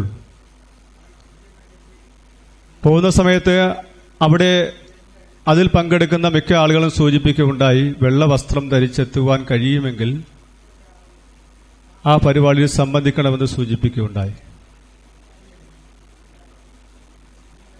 ഇതിന്റെ അടിസ്ഥാനത്തിൽ ഞാനും ഒരു വെള്ള വസ്ത്രം ധരിച്ചു എന്ന് വേണം പറയാൻ. കളർ ഡ്രസ് ഇടുന്ന ഞാനൊരു വെള്ള വസ്ത്രം ധരിച്ചു പോകുമ്പോൾ അതെങ്ങനെ ഇരിക്കുമെന്ന് നിങ്ങൾക്ക് തന്നെ മനസ്സിലാക്കാൻ കഴിയുന്നതേ ഉള്ളൂ. ആ വെള്ള വസ്ത്രം ധരിച്ച് ഞാൻ ആ പരിപാടി കഴിഞ്ഞു എന്റെ നാട്ടിലെത്തുമ്പോൾ തൊട്ടടുത്തായി ഒരു മരണം നടക്കുകയുണ്ടായി. ആ ഇട്ടിരുന്ന ഡ്രസ്സ് അഴിച്ചിടാതെ ആ വെള്ള വസ്ത്രം ഇട്ടുകൊണ്ട് ആ മരണ വീട്ടിലേക്ക് ചെല്ലുമ്പോൾ കുറെ രാഷ്ട്രീയ പാർട്ടിയുടെ നേതാക്കന്മാർ അവിടെ വെള്ള വസ്ത്രം ഇട്ട് നിൽക്കുന്നു. ഇത് കണ്ടപ്പോൾ കളർ ഡ്രസ് ഇട്ടിരുന്ന ഞാൻ വെള്ള വസ്ത്രം ഇട്ടപ്പോൾ അവരുടെ ഉള്ളിലൊരു അങ്കലാപ്പ്. അവിടെ ഒരു ചർച്ചയായി. കണ്ട, അവൻ വെള്ള വസ്ത്രം ഇട്ടു തുടങ്ങി. അത് എന്റെ ചെവിയിൽ കേൾക്കുന്ന തരത്തിലാണ് അവിടെ ചർച്ച ചെയ്തത്. എനിക്കൊരു വിഷമം തോന്നിയപ്പോൾ ഞാൻ വെള്ളവസ്ത്രം ഇട്ടത് കൊണ്ടാണോ ഈ പ്രശ്നം? അപ്പോൾ ഞാൻ വിചാരിച്ചു, ഇനി എന്ത് വസ്ത്രം ഇടാൻ എനിക്ക് കഴിയും? ചുമപ്പിട്ടാൽ പ്രശ്നമാണ് അല്ലേ സാറേ? മഞ്ഞയിട്ടാലും പ്രശ്നമാണ്, പച്ചയിട്ടാലും പ്രശ്നമാണ്. അപ്പോൾ ഞാൻ വിചാരിച്ചു, ഇതിലൊന്നും ഇടാത്തൊരു വസ്ത്രമാണ്. എന്താ സാറേ, എന്താ വസ്ത്രമാണ് ഞാൻ ഇട്ടിക്കുന്ന ഈ കറുപ്പ്? ഞാനങ്ങനെ ഒരു തീരുമാനം എടുത്തു. എൻ്റെ കുടുംബത്തിൽ ആർക്കും അറിയത്തില്ല ഈ കാര്യങ്ങളൊന്നും. ഞാൻ പുതിയൊരു വീട് പണിഞ്ഞപ്പോൾ ആ വീടിന് അകത്തടിച്ചതും മൊത്തവും പുറത്തടിച്ചത് മൊത്തവും കറുത്ത പെയിന്റാണ്. ശ്രീമാർ സാർ കണ്ടിട്ടില്ല എന്റെ വീടല്ലേ? കറുത്ത പെയിന്റില്ല മൊത്തവും. എന്റെ വീട്ടിലുള്ള എന്റെ ഭാര്യയ്ക്കോ അമ്മയ്ക്കോ ആർക്കും ഈ കാര്യം സൂചിപ്പിച്ചിട്ടില്ല. ഇത് ഈ കളർ ഡ്രസ്സിന്റെ കാര്യം പറഞ്ഞതുകൊണ്ട് മാത്രമാണ് ഞാൻ ഇക്കാര്യം സൂചിപ്പിച്ചത്. ഞാൻ മിക്ക ദിവസങ്ങളിലും ഇവിടെ എത്തുമ്പോൾ ഈ കറുത്ത വസ്ത്രമാണ് ഞാൻ കൂടുതലും ധരിക്കാറുള്ളത്. അപ്പോഴൊരു നമ്മൾ ധരിക്കുന്ന വസ്ത്രം ഏതായിരിക്കണം എന്ന് പോലും പൊതുസമൂഹം ചർച്ച ചെയ്യുന്ന ഒരു കാലഘട്ടത്തിലാണ് നമ്മളിത് ജീവിക്കുന്നത്. ഒരുപാട് അനുഭവങ്ങൾ നേരിടേണ്ട ഒരു വ്യക്തി കൂടിയാണ് ഞാൻ ഈ പല സമയങ്ങളിലും. അതിനെല്ലാം തരണം ചെയ്യുന്ന പോകുമ്പോഴാണ് ഇന്ന് ഈ കാര്യം സൂചിപ്പിച്ചോളൂ എനിക്ക് എൻ്റെ മനസ്സിലേറെ വേദന ഉളവാക്കി എന്നോണം പറയാൻ. ഈ അച്ഛന്മാരും അമ്മമാരെല്ലാം യോഗ ചെയ്യുന്നുണ്ട്. ഇന്ന് യോഗ പഠിപ്പിക്കുന്ന ഒരു ദിവസം കൂടിയായിരുന്നു. എങ്കിലും മിക്ക ദിവസങ്ങളിൽ ഞാൻ കൊല്ലത്ത് കഴിഞ്ഞ ഓണത്തിനൊന്ന് പോയപ്പോൾ എനിക്ക് വസ്ത്രമെടുക്കാൻ വേണ്ടി പോയതാണ്. ചെന്നപ്പോൾ ആ കടയുടെ മുകളിലത്തെ നിലയിൽ കളർ ഡ്രസ്സുകൾ അടുക്കി വെച്ചിരിക്കുന്നു. ഇത് കണ്ടപ്പോൾ എനിക്ക് ഇഷ്ടപ്പെട്ടു. അതിൽ നിന്ന് 3 കളർ ഡ്രസ്സ് ഞാൻ ഇവർക്ക് വേണ്ടി വാങ്ങിച്ചതാണ്. ഇവർ ഇവിടെ 3 ദിവസങ്ങളിലായി ഉപയോഗിക്കുന്നത്. കാരണം ഞാൻ പറഞ്ഞില്ലെങ്കിൽ ഈ ചാനലിലൂടെ നാളെ സംരക്ഷണം ചെയ്യുമ്പോൾ അത്തരം വാർത്തകൾ വരുമ്പോൾ ചില ആളുകൾ ശ്രദ്ധിക്കും. നാടകത്തിൽ ഒരുപാട് ഗാനങ്ങൾ കേട്ടിട്ടുണ്ടെങ്കിലും എന്നാൽ KPSCയുടെ നാടകത്തിന്റെ ഗാനങ്ങൾ മാത്രമാണ് കേരളത്തിന്റെ കരയിൽ അലയടിക്കുന്നത്. കഥാപ്രസംഗങ്ങൾ ഒരുപാട് കേട്ടിട്ടുണ്ടെങ്കിലും സാംബശിവന്റെ കഥാപ്രസംഗം സാംബശിവനെ മാത്രമേ ഉള്ളിൽ ഓർക്കാറുള്ളൂ. അതുപോലെയാണ് ഇന്ന് ചാരിറ്റി പ്രവർത്തനവും. ഒരു വിഭാഗം ആളുകളെ മാത്രമേ ആ പ്രവർത്തനത്തിൽ ഓർക്കാറുള്ളൂ എന്നുകൂടി ദുഃഖവും വിഷമവും നമ്മുടെ ഉള്ളിലുണ്ട്. എത്ര നല്ല രീതിയിൽ അത്തരം പ്രവർത്തനം നടത്തിയാൽ പോലും, എത്ര മോശം പ്രവർത്തനം നടത്തിയാൽ പോലും ആ മോശം പ്രവർത്തനം നടത്തുന്ന ആളുകളെ മാത്രം എടുത്തു കാണിക്കുന്ന ഒരു സമൂഹത്തിന്റെ ഇടയിലാണ് നമ്മളിന്ന് ജീവിക്കുന്നതെന്നുകൂടി ഓർമ്മിപ്പിച്ചുകൊണ്ട് ഞാൻ എൻ്റെ വാക്കുകൾ നിർത്തുകയാണ്. ലോകത്തിൽ എവിടെയൊക്കെ വിപ്ലവങ്ങൾ ഉണ്ടായിട്ടുണ്ടോ ആ വിപ്ലവങ്ങളുടെയൊക്കെ പിന്നിൽ പോരാട്ടങ്ങളുണ്ട്. അത് രക്തദൂഷിതമായ പോരാട്ടങ്ങളുണ്ടാകാം, അങ്ങോട്ടും ഇങ്ങോട്ടും കൊന്നും കൊലവിളിച്ചുമുള്ള പോരാട്ടങ്ങളുണ്ടാവും. ഒക്കെ ഉണ്ടാകുമ്പോൾ പോലും ആ പോരാട്ടങ്ങൾക്ക് വേണ്ടിയുള്ള വളമുള്ള മണ്ണൊരുക്കുന്നത് കലയും സാഹിത്യവും ഒക്കെ ചേർന്നിട്ടാണ്. ബെൽസാക്ക് എന്ന് പറയുന്ന ഒരു സാഹിത്യകാരനെ കുറിച്ച് EMS എപ്പോഴും അദ്ദേഹത്തിന്റെ പുസ്തകത്തിൽ പറയുന്നു. ബെൽസാക്ക് ആരാന്ന് എനിക്കറിയില്ല, ശിവകുമാർ സാറിനൊക്കെ അറിയാം അവിടെ ഇരിക്കുന്നത്. ബെൽസാക്ക് എന്ന് പറയുന്നത് അന്നത്തെ പ്രമാണി കുടുംബത്തിൽ പിറന്ന ഒരു എഴുത്തുകാരനാണ്. പക്ഷേ ചിന്ത മുഴുവൻ മനുഷ്യനെക്കുറിച്ചാണ്. മനുഷ്യനെക്കുറിച്ച് ചിന്തിക്കുമ്പോൾ സ്വാഭാവികമായിട്ടും അവന്റെ ദുഃഖങ്ങളും ദുരിതങ്ങളുമൊക്കെ അത് പ്രമേയമായിട്ട് വരും. ആ ദുഃഖവും ദുരിതവും എങ്ങനെ പരിഹരിക്കാമെന്ന ചിന്തയിലൂടെയാണ് നല്ല കലാസൃഷ്ടികൾ ഉണ്ടാകുന്നത്. കലാകാരന്മാർ സ്ഫുടം ചെയ്ത് സമൂഹത്തിന് വേണ്ടി അവരുടെ ജീവിതം സമർപ്പിക്കുന്നത്. തുടർന്നുള്ള ചരിത്രം മുഴുവൻ പരിശോധിച്ചാൽ ഞാൻ സൂചിപ്പിച്ചതുപോലെ സാഹിത്യവും കലയും എഴുത്തുകാരുമൊക്കെയാണ് ഈ നാടിനെ മാറ്റിയെടുക്കാനുള്ള പോരാട്ടം നടത്തിയത്. ആ അർത്ഥത്തിൽ മലയാളിയെ സംബന്ധിച്ച് അവൻ ഭാഗ്യം ചെയ്തവനാണ്. കാരണം മലയാളിക്ക് ലഭിച്ച ഒരു വരദാനമാണ്, ഒരു വലിയ കലാപ്രസ്ഥാനമാണ് കഥാപ്രസംഗം. ആ കഥാപ്രസംഗം കേട്ട് എങ്ങനെ ജീവിതം മുന്നോട്ട് കൊണ്ടുപോകണമെന്ന് തീരുമാനിച്ച, വ്യക്തിയുടെ കുടുംബത്തിന്റെ സമൂഹത്തിന്റെ അജണ്ട തീരുമാനിച്ച ഒരു കലാപ്രസ്ഥാനമായിരുന്നു കഥാപ്രസംഗം. ഒരുപക്ഷെ ഞാൻ എപ്പോഴും പറയാറുണ്ട്, ഏത് വേദിയിൽ പോകുമ്പോഴും ഇന്നൊരു 500 പേരുണ്ടായിരുന്നു, മൊത്തം പേര് എൻ്റെ ഉദ്യോഗസ്ഥന്മാരും ഒക്കെ ആയിട്ട്. അവിടെ ഇരിക്കുമ്പോൾ പോലും അതിൻ്റെ ഒരു ജഡ്ജിങ് പാനലിൽ നമുക്ക് ഇരിക്കാൻ കഴിഞ്ഞത് പണ്ടെങ്ങോ കഥാപ്രസംഗം കേട്ടതുകൊണ്ടാണ്. വെറുതെ കേട്ടതല്ല, എന്നോടൊപ്പം ഒരുപാട് സുഹൃത്തുക്കൾ കേട്ടു. ഞാൻ കേട്ടതുപോലെ, ഞാൻ പിന്നീട് കേൾക്കാൻ ശ്രമിച്ചതുപോലെ ഗൗരവമായി ഈ കലാകാരന്മാരെ പിന്തുടർന്നതുപോലെ അവരിൽ പലരും പിന്തുടർന്നില്ല എന്നുള്ളത് കൊണ്ടാണ് ഞാനിവിടെ നിൽക്കുന്നതെന്നാണ് എൻ്റെ വിശ്വാസം. 78-ലും കാസറ്റിലൂടെ ഒരു കഥ കേൾക്കുക. ആ കഥ കേട്ടത് സാംബശിവന്റെ കഥയാണ്. പറഞ്ഞു വരുമ്പോൾ കഥാപ്രസംഗം സാംബശിവൻ ഇത് ചുരുങ്ങുന്നു എന്ന പരിമിതിയുണ്ട്. അതിൽ പറഞ്ഞത് മുഴുവൻ ജനങ്ങളുടെ വിഷയമാണ്. റെയിൻബോ എന്ന് പറയുന്നൊരു കഥയാണ് എൻ്റെ ജീവിതത്തിൽ ആദ്യമായിട്ട് ഞാൻ കേൾക്കുന്നത്. റെയിൻബോ ശശി കേട്ട് കാണുമെന്ന് അറിയാൻ വയ്യ, റെയിൻബോ കേൾക്കേണ്ടതാണ്. കാരണം ലോകത്തിൽ നടന്ന വിപ്ലവങ്ങളുടെ ആകെ തുക ആ റെയിൻബോയിൽ നമുക്ക് ആറ്റിക്കുറുക്കിയെടുക്കാൻ പറ്റും. അത് പോളണ്ടിന്റെ അധിനിവേശത്തിന്റെ കഥയാണ്. ജർമ്മനി പോളണ്ടിനെ ആക്രമിക്കുന്നതിന്റെ, പട്ടാളക്കാരന്റെ കടന്നുകയറ്റത്തിന്റെ, അവർ വിതച്ച എല്ലാ വിനാശകരമായ ജനവിരുദ്ധതയുടെയും കഥയാണ് ഈ പറയുന്ന. അതിനെ അതിജീവിച്ചുകൊണ്ട് പട്ടാളം വിജയം നേടുന്ന, പട്ടാളത്തെ പരാജയപ്പെടുത്തിക്കൊണ്ട് ഒളിപ്പോരാളികൾ വിജയം നേടുന്നതിന്റെ കഥയാണ്. അതിലാണ് ഗറില്ല എന്ന് പറയുന്ന ഒരു വാക്ക് ഞാൻ കേൾക്കുന്നത് ആദ്യമായിട്ട്. എന്താണ് ഗറില്ല എന്ന് പറയുമ്പോൾ ഒളിപ്പോരാളികൾ എന്നാണ് പിന്നീട് ആരോ പറഞ്ഞു തന്നത്. ആ ഒളിപ്പോരാളികൾ എന്ന് പറയുമ്പോൾ തന്നെ അതിനകത്തൊരു ഒളിപ്പോരാളി മനസ്സിൽ അന്ന് 4ലോ 5ലോ പഠിക്കുമ്പോൾ എൻ്റെ മനസ്സിലേക്ക് നീറുന്ന ഓർമ്മയായി വീഴുന്ന ഒരു കഥാപാത്രമുണ്ട്. ഒലീന എന്ന കഥാപാത്രത്തിന്റെ പേര്. തന്റെ കൂട്ടാളികളെ കണ്ടെത്താൻ വേണ്ടി വല്ലാത്ത ഭേദ്യം വരുത്തിയ, ശരീരം മുഴുവൻ അടിച്ചവശയാക്കി പൂർണ്ണ നഗ്നയാക്കി അവളെ മഞ്ഞിലൂടെ നടത്തുന്ന ഒരു ചിത്രം എൻ്റെ മനസ്സിൽ ഇങ്ങനെ വിങ്ങല് പോലെ നിൽക്കുകയാണ്. ആ പെൺകുട്ടിയുടെ പേരാ ഒലീന എന്ന് പറയുന്നത്. അവസാന ചോരതുള്ളിയും ബോധം അറ്റി വീഴുന്നത് വരെയുള്ള ആക്രമണങ്ങൾ അവളുടെ ശരീരവും മനസ്സും താങ്ങി എന്നുള്ളതാണ്. പക്ഷേ തന്റെ കൂട്ടാളികളെ ഒറ്റുകൊടുക്കുവാൻ അവൾ തയ്യാറായില്ലെന്നുള്ളതാണ്. അപ്പോഴും അവൾക്ക് ഒരു കാര്യമുണ്ട്, ജീവിതം എങ്ങനെ മുന്നോട്ട് കൊണ്ടുപോകാൻ കഴിയും. തന്റെ ഉള്ളിൽ വരുന്ന ഒരു പുതിയ ജീവൻ തന്റെ ഉള്ളിൽ തുടിക്കുന്നുണ്ട്. അത് എപ്പോഴും പുറത്തേക്ക് വരും. അഭിശപ്തമായൊരു ജന്മമാണത്. അത് ഏത് പട്ടാളക്കാരൻ്റെ തിരിച്ചറിയാൻ കഴിയാത്തൊരു ചരിത്രം പറയുന്ന ഒരു സ്ത്രീയുടെ കഥ പറയുന്ന ആ കവിത കേൾക്കുകയാണ്. ഓരോ വിപ്ലവം വരുമ്പോഴും മഞ്ഞിലൂടെ പൂർണ്ണ ഗർഭിണി നഗ്നയായി നടന്നു പോകുന്ന ഒരു ചിത്രം എൻ്റെ മനസ്സിലുണ്ട്. എപ്പോഴും എൻ്റെ മനസ്സിലിങ്ങനെ നിൽക്കുന്നത്. അങ്ങനെയോ അത് മനസ്സിലേക്ക് ഇങ്ങനെ കോറിയിട്ട് അത് കഥാപ്രസംഗം ആവശ്യവും നൽകിയതാണ്.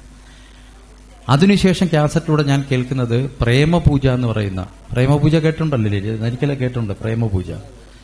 ആ പ്രേമപൂജ അവതരിപ്പിക്കുന്നത് പറയുന്നത് മണമ്പൂർ രാധാകൃഷ്ണനാണ്. മനോഹരമായിട്ട് അവതരിപ്പിച്ചു പ്രേമപൂജ. അതിനകത്തൊരു തമാശ പാട്ടൊക്കെ ഉണ്ട്. എനിക്കിപ്പോഴും എൻ്റെ മനസ്സിൽ കയറി. അത് 2-3 പ്രാവശ്യം കേട്ടപ്പോഴേ, ശ്യാമവർണ്ണ രൂപിണി കഠോര ഭാഷിണി പ്രിയെ പ്രേമലേഖനം തരുന്നു ഞാൻ നിനക്കു ശാരദേ. കേട്ടില്ലേ? അത് പരവൂർ രാമേന്ദ്രൻ എഴുതിയ പാട്ടാണ്. തമാശ, അന്നത്തെ തമാശ അതാ, കേട്ട് ചിരിക്കും ആൾക്കാര്.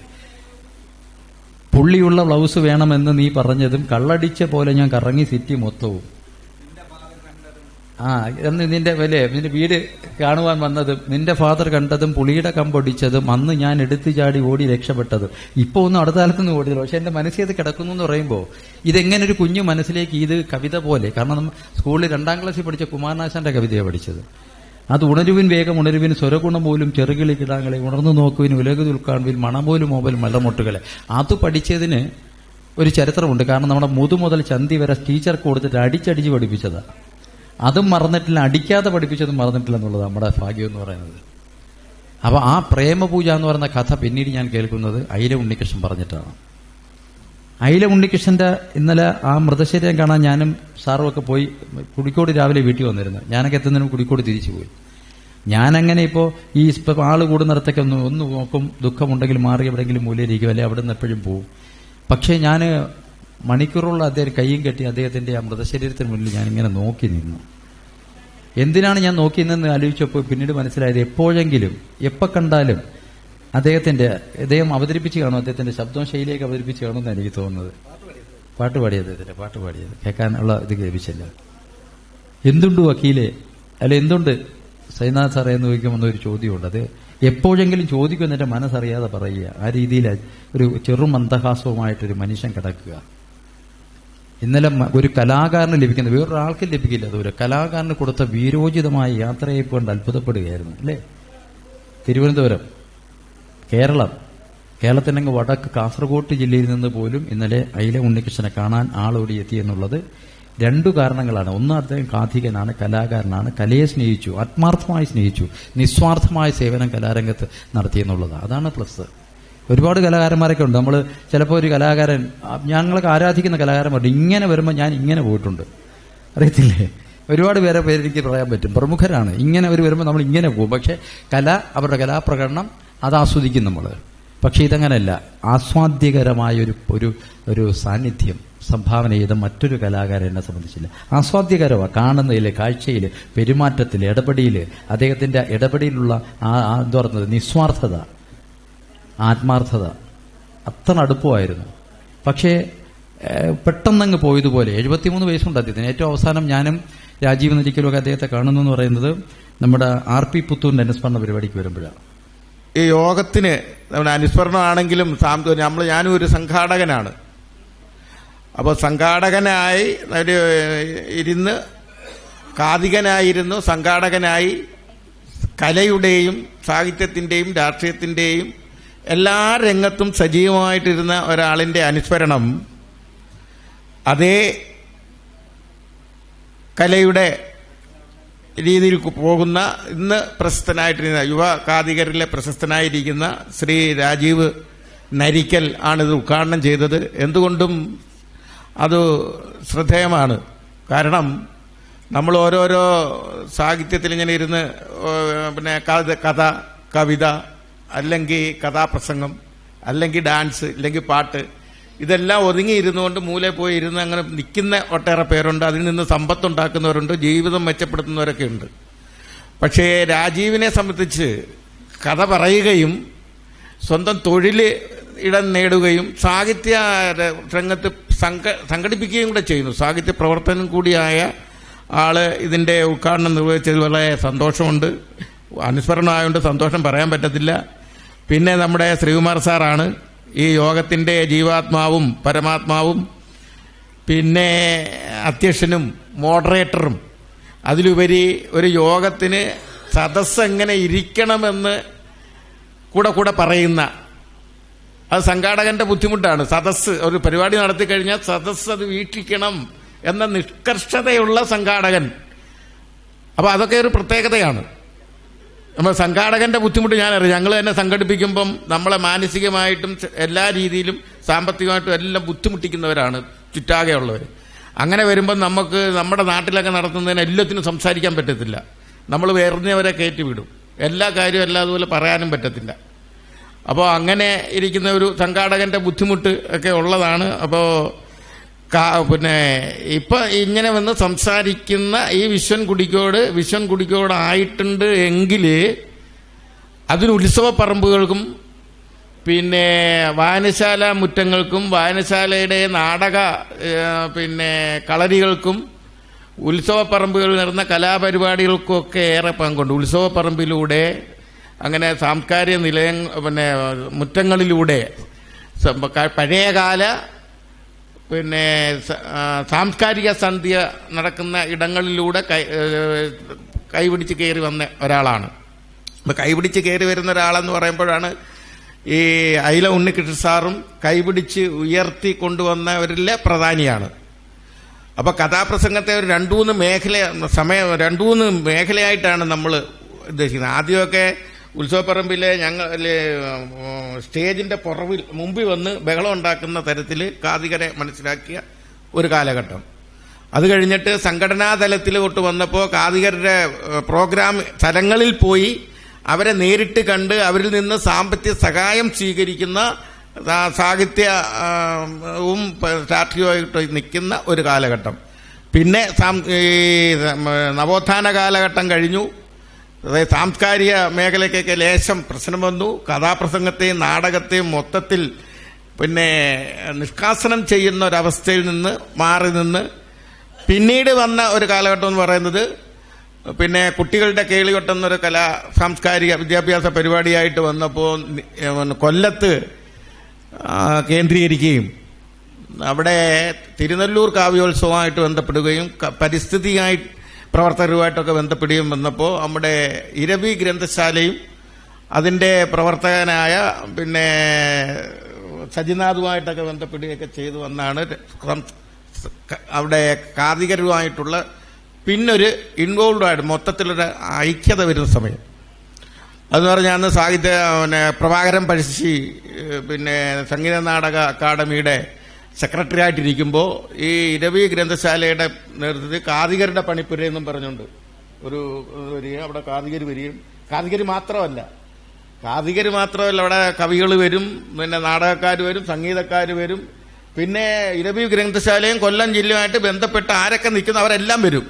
നമ്മുടെയൊക്കെ തലമുറ, അതായത് ഞങ്ങളുടെയൊക്കെ പ്രായത്തിന് മേലിലുള്ളവരാണ് ഇവിടെ ഇരിക്കുന്നവരെല്ലാം. കഥാപ്രസംഗം എന്താണ് എന്നുള്ളത് നമ്മൾ പറഞ്ഞു കൊടുക്കേണ്ട കാര്യമില്ല.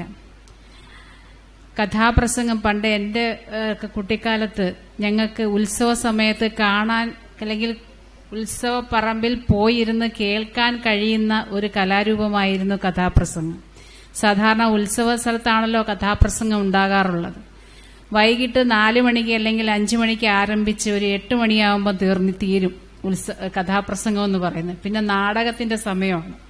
അപ്പോൾ ഈ കഥാപ്രസംഗം കേൾക്കാൻ, കാരണം സന്ധ്യയാകുന്നതിന് മുമ്പ് അമ്പലത്തിൽ കൊണ്ടുപോയി തൊഴുവിച്ച് ഈ കഥാപ്രസംഗം കേട്ട് തിരിച്ച് പെൺകുട്ടികളായതുകൊണ്ട് തിരിച്ച് വീട്ടിൽ വരാൻ അവർക്ക് സൗകര്യമാണ്.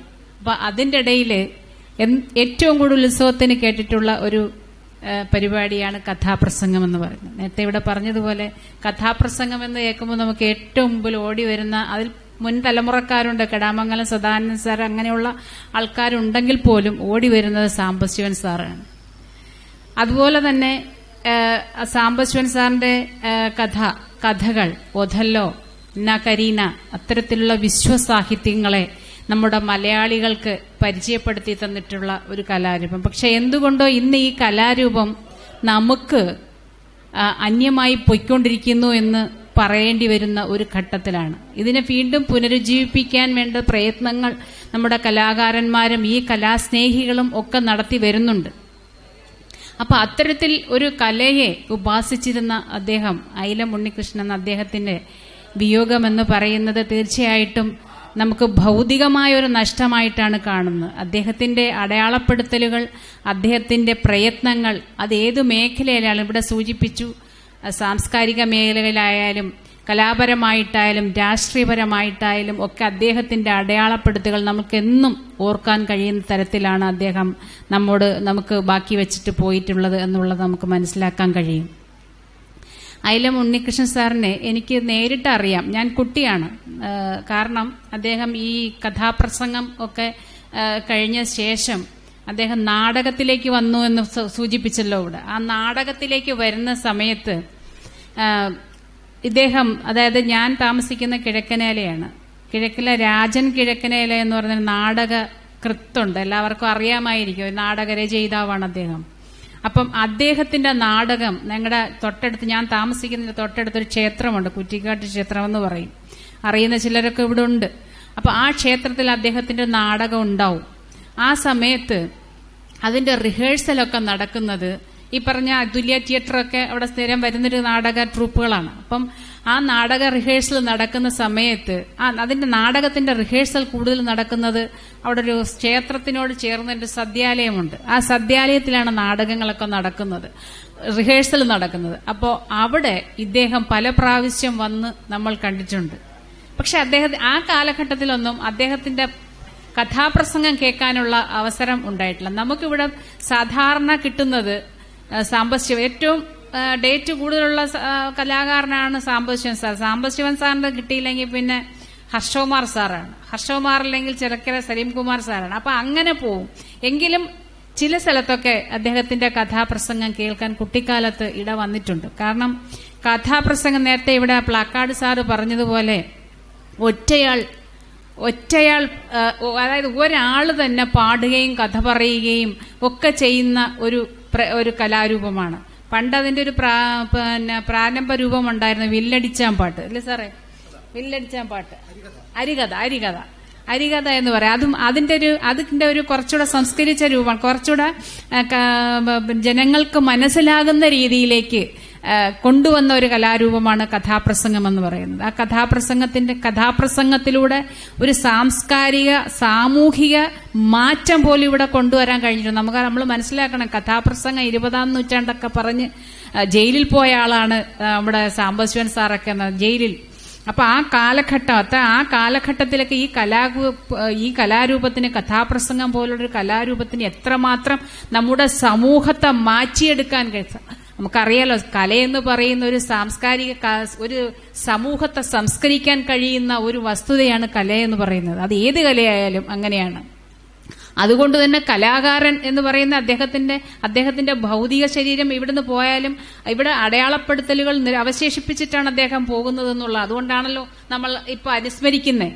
സാധാരണ ആൾക്കാരെ നമ്മൾ അനുസ്മരിക്കുന്നതിൽ കൂടുതൽ കലാകാരന്മാരെ നമ്മൾ അനുസ്മരിക്കുന്നതിന് കാരണം എന്തുകൊണ്ടാണ്? നമ്മുടെ സമൂഹത്തിൽ നമ്മൾ ബാക്കി വച്ചിട്ട് പോകുന്ന പ്രവർത്തനങ്ങളെയാണ് നമ്മൾ ഓർമ്മിക്കുന്നത്. അതാണ് ഇവിടെ നമ്മുടെ ഉദ്ഘാടകൻ അദ്ദേഹം നമ്മളോട് പങ്കുവച്ചതും. തീർച്ചയായിട്ടും എല്ലാവരും അത് സശ്രദ്ധം കേട്ടിരിക്കുകയായിരുന്നു എന്ന് ഞാൻ മനസ്സിലാക്കുന്നു. അപ്പോ ഇദ്ദേഹവുമായിട്ട് ഞാൻ അന്ന് കാണുന്നത് എങ്ങനെയാണ്, അദ്ദേഹം അന്ന് രാജൻ കിഴക്കനില സാറ് എന്നെ അടുത്ത് വിളിച്ചിട്ട് പറയും കയറിയോ. കാരണം ഞങ്ങളൊക്കെ വളരെ കൗതുകത്തോടെയാണ് ഈ പറയുന്ന ഓർക്കസ്ട്രയും പശ്ചാത്തല സംഗീതവും ഒക്കെ നാടകത്തിന് കൊടുക്കുന്നത് കേട്ടുകൊണ്ട് നിൽക്കുന്നത്. അപ്പോൾ ഇങ്ങനെ വിളിച്ചിട്ട് പറയും, ഇതെന്റെ ചേഴാറിയാണ്, എന്റെ ചേഴാറിയാണ് ഇത് കേട്ടോ സാറേ എന്ന് പറഞ്ഞ് അന്ന് അദ്ദേഹത്തിന്റെ മടിയിൽ പിടിച്ചിരുത്തുകയും അടുത്ത് വിളിച്ചിരുത്തി കാര്യങ്ങൾ ചോദിക്കുകയൊക്കെ ചെയ്യുന്ന 2-3 വർഷം ടൈം, അതായത് 1-2 വർഷങ്ങളിൽ അദ്ദേഹം അവിടെ വരുമ്പോൾ ചെയ്തിട്ടുണ്ട്. അന്നൊക്കെ നമ്മൾ കൗതുകത്തോടെ അല്ലെങ്കിൽ ഉണ്ണികൃഷ്ണ സാറിനെയൊക്കെ നോക്കിയിരിക്കും. കാരണം ഒരു കഥ പറയുന്ന ഒരാളിനെ അല്ലെങ്കിൽ നാടകത്തിൽ അഭിനയിക്കുന്ന ആളിനെയൊക്കെ നമ്മൾ നേരിട്ട് കാണുക എന്ന് പറഞ്ഞാൽ ഇന്നത്തെ സിനിമാ നടന്മാരെ കാണുന്ന പോലെയാണ്. അതൊന്നും കാണാനുള്ള ഇതില്ല. അതുകൊണ്ട് ഞാൻ നേരിട്ട് അദ്ദേഹത്തെ കണ്ടിട്ടുണ്ട്, പരിചയപ്പെട്ടിട്ടുണ്ട്, ഒക്കെ ചെയ്തിട്ടുണ്ട്. പക്ഷെ അത് കാലങ്ങൾക്ക് മുമ്പുള്ള കാര്യം. പക്ഷെ അദ്ദേഹത്തിന്റെ കഥകൾ കേൾക്കാനിടയായിട്ടുണ്ട്. അദ്ദേഹത്തിന്റെ മരണം സംഭവിച്ചതിന് ശേഷം ഞാൻ അദ്ദേഹത്തിന്റെ കഥകൾ വീഡിയോയിലൊക്കെ എടുത്ത് കേട്ടു. തീർച്ചയായിട്ടും അദ്ദേഹത്തിന്റെ കഥ അവതരിപ്പിക്കുന്ന രീതി നമുക്കറിയാം. ഈ കഥാപ്രസംഗത്തില് ഈ കാഥികൻ നേരത്തെ അദ്ദേഹത്തിന്റെ എത്തിക്കൊണ്ട് തന്നെ പറയണ്ടേ, ഒരു സമയം തന്നെ അതിന്റെ കഥാപാത്രങ്ങളിലുണ്ടാകുന്ന വേരിയേഷൻ. ഇപ്പോ ആ കഥ പറയുമ്പോൾ ആ പറയുന്ന സംഭാഷണങ്ങൾ അല്ലേ സാറേ, അങ്ങനെയല്ലേ? ഒരു കഥ പറയുമ്പോൾ ആ കഥയിൽ എത്ര കഥാപാത്രമുണ്ടോ ആ കഥാപാത്രത്തിനനുസരിച്ച് അവരുടെ സംഭാഷണവും മിമിക്രി പോലെ സംഭാഷണ രീതിയും ഒക്കെ മാറും. അത് കേൾക്കാൻ നല്ല രസമാണ്. നേരത്തെ പ്ലക്കാർഡ് സാറ് പറഞ്ഞതുപോലെ ഒരു നാടകം കഥയിലോ കഥാപാത്രങ്ങൾ 5 കഥാപാത്രം ഉണ്ടെങ്കിൽ 5 പേരാണ് അവതരിപ്പിക്കുന്നത്. പക്ഷെ കാഥികൻ ഒരാളാണ് ഈ 5 കഥാപാത്രത്തെ അവതരിപ്പിക്കുന്നത്, അത് പാട്ടിലൂടെ. അത്ര അവസ്മരണീയമാക്കിയ നിരവധി കഥാപാത്രങ്ങൾ നമുക്കറിയാം. സാംബശിവന്റെ കഥാപാത്രങ്ങൾ, ഒരു ഓഥല്ലോ എന്ന കഥാപ്രസംഗത്തിലെ റോഡ്രിഗോ എന്ന് പറയുന്ന ഒരു കഥാപാത്രമുണ്ട്. അവരെയൊക്കെ നമ്മുടെ മുമ്പിൽ അവതരിപ്പിക്കുന്ന കേട്ടുകഴിഞ്ഞാൽ സമൂഹത്തിൽ റോഡ്രിഗോമാരുണ്ടോ എന്ന് നമ്മൾ തിരക്കി നടന്നുപോകും. ഡെസ്റ്റമോണയെ കുറിച്ച് പറയുന്ന കേട്ടുകഴിഞ്ഞാൽ അദ്ദേഹത്തെ കുറിച്ച് വർണ്ണിച്ച് വയ്ക്കുന്ന ആ ഒരു രീതി കേട്ടുകഴിഞ്ഞാൽ ഏത് സുന്ദരിയെ കണ്ടാലും ഡെസ്റ്റമോണ പോലെ ഇരിക്കുന്നില്ലേ നമ്മൾ തോന്നിപ്പോവും. ഒരു മനുഷ്യന്റെ നിർമ്മലമായ മനസ്സിനെ ക്രൂരമായ അവസ്ഥയെ ഇതൊക്കെ വർണ്ണിച്ച് വയ്ക്കുന്ന ആ രീതി, അതിൽ വളരെ പ്രാഗൽഭ്യം കാണിച്ചിട്ടുള്ള അല്ലെങ്കിൽ കഴിവുള്ള ഒരു വ്യക്തിയായിരുന്നു, ഒരു കാഥികനായിരുന്നു, ഒരു കഥാകാരനായിരുന്നു അയലം ഉണ്ണികൃഷ്ണൻ എന്നുള്ളത്. തീർച്ചയായിട്ടും അദ്ദേഹത്തിന്റെ വിയോഗം തീർച്ചയായും നമുക്ക് നമ്മുടെ ഈ കലാരംഗത്തുണ്ടായ തീരാ നഷ്ടം തന്നെയാണ്. ഇപ്പൊ നേരത്തെ പറഞ്ഞ പോലെ എല്ലാവരും ആ ഒരു മരണം ആഘോഷിക്കപ്പെടുന്നത് അങ്ങനെയാണ് എന്ന് പറയും. ആ ഒരു അവസരം നമ്മൾ അങ്ങനെ ഉപയോഗപ്പെടുത്തും, കാരണം നമ്മളെ തീരാ നഷ്ടം ആണ് എന്നുള്ളത്. കാരണം നമ്മൾ മനസ്സിലാക്കണം, ഇനി ഇപ്പൊ കുട്ടികളൊക്കെ ഈ കലാരൂപം പഠിച്ച് വരുന്നുണ്ട്. ഇപ്പൊ നരിക്കൽ രാജീവ് സാറിന്റെ കീഴിൽ കുട്ടികൾ പഠിക്കുന്നുണ്ട്. ഇന്ന് ഇവിടെ വരാനിരുന്ന ഒരു ശരൺ തമ്പി ഞാൻ ആ പോസ്റ്ററിൽ കണ്ടു. ശരൺ തമ്പി എൻ്റെ ഒരു വിദ്യാർത്ഥി കൂടിയാണ്. അദ്ദേഹത്തിന്റെ ആ കുട്ടിയുടെ ഒരു 6-7 സ്റ്റുഡൻസിനെ എനിക്കറിയാം.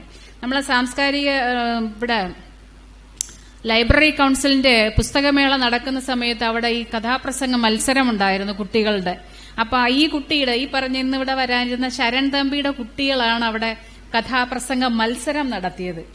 ജീവിത കഥകൾ എഴുതി കവിത കൈമോശം വന്ന ഒരാളാണ് ഞാൻ. അതുകൊണ്ട് തന്നെ ഒരു കവിതയിൽ തുടങ്ങി ഒരു കവിതയിൽ അവസാനിപ്പിക്കാമെന്ന് കരുതുന്നു. ആദ്യം മണമെന്ന ഒരു കവിത. പട്ടരാജന്റെ ഷാപ്പിലെ പട്ടച്ചാരായത്തിന്റെ കറക്കുന്ന വെറുക്കുന്ന മണമായിരുന്നു മാമന്.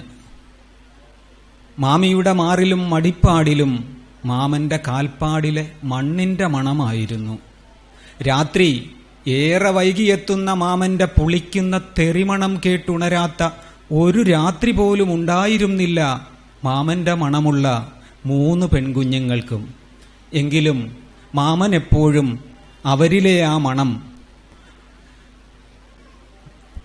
പലചരക്ക് കടക്കാരൻ കുട്ടൻ കൊച്ചാട്ടന്റെയും മുട്ടക്കച്ചവടക്കാരൻ അവറാച്ചായന്റെയും മീങ്കാരൻ ഉസ്മാൻ കാക്കാന്റേതുമെന്ന് മണത്തറിഞ്ഞത്രേ.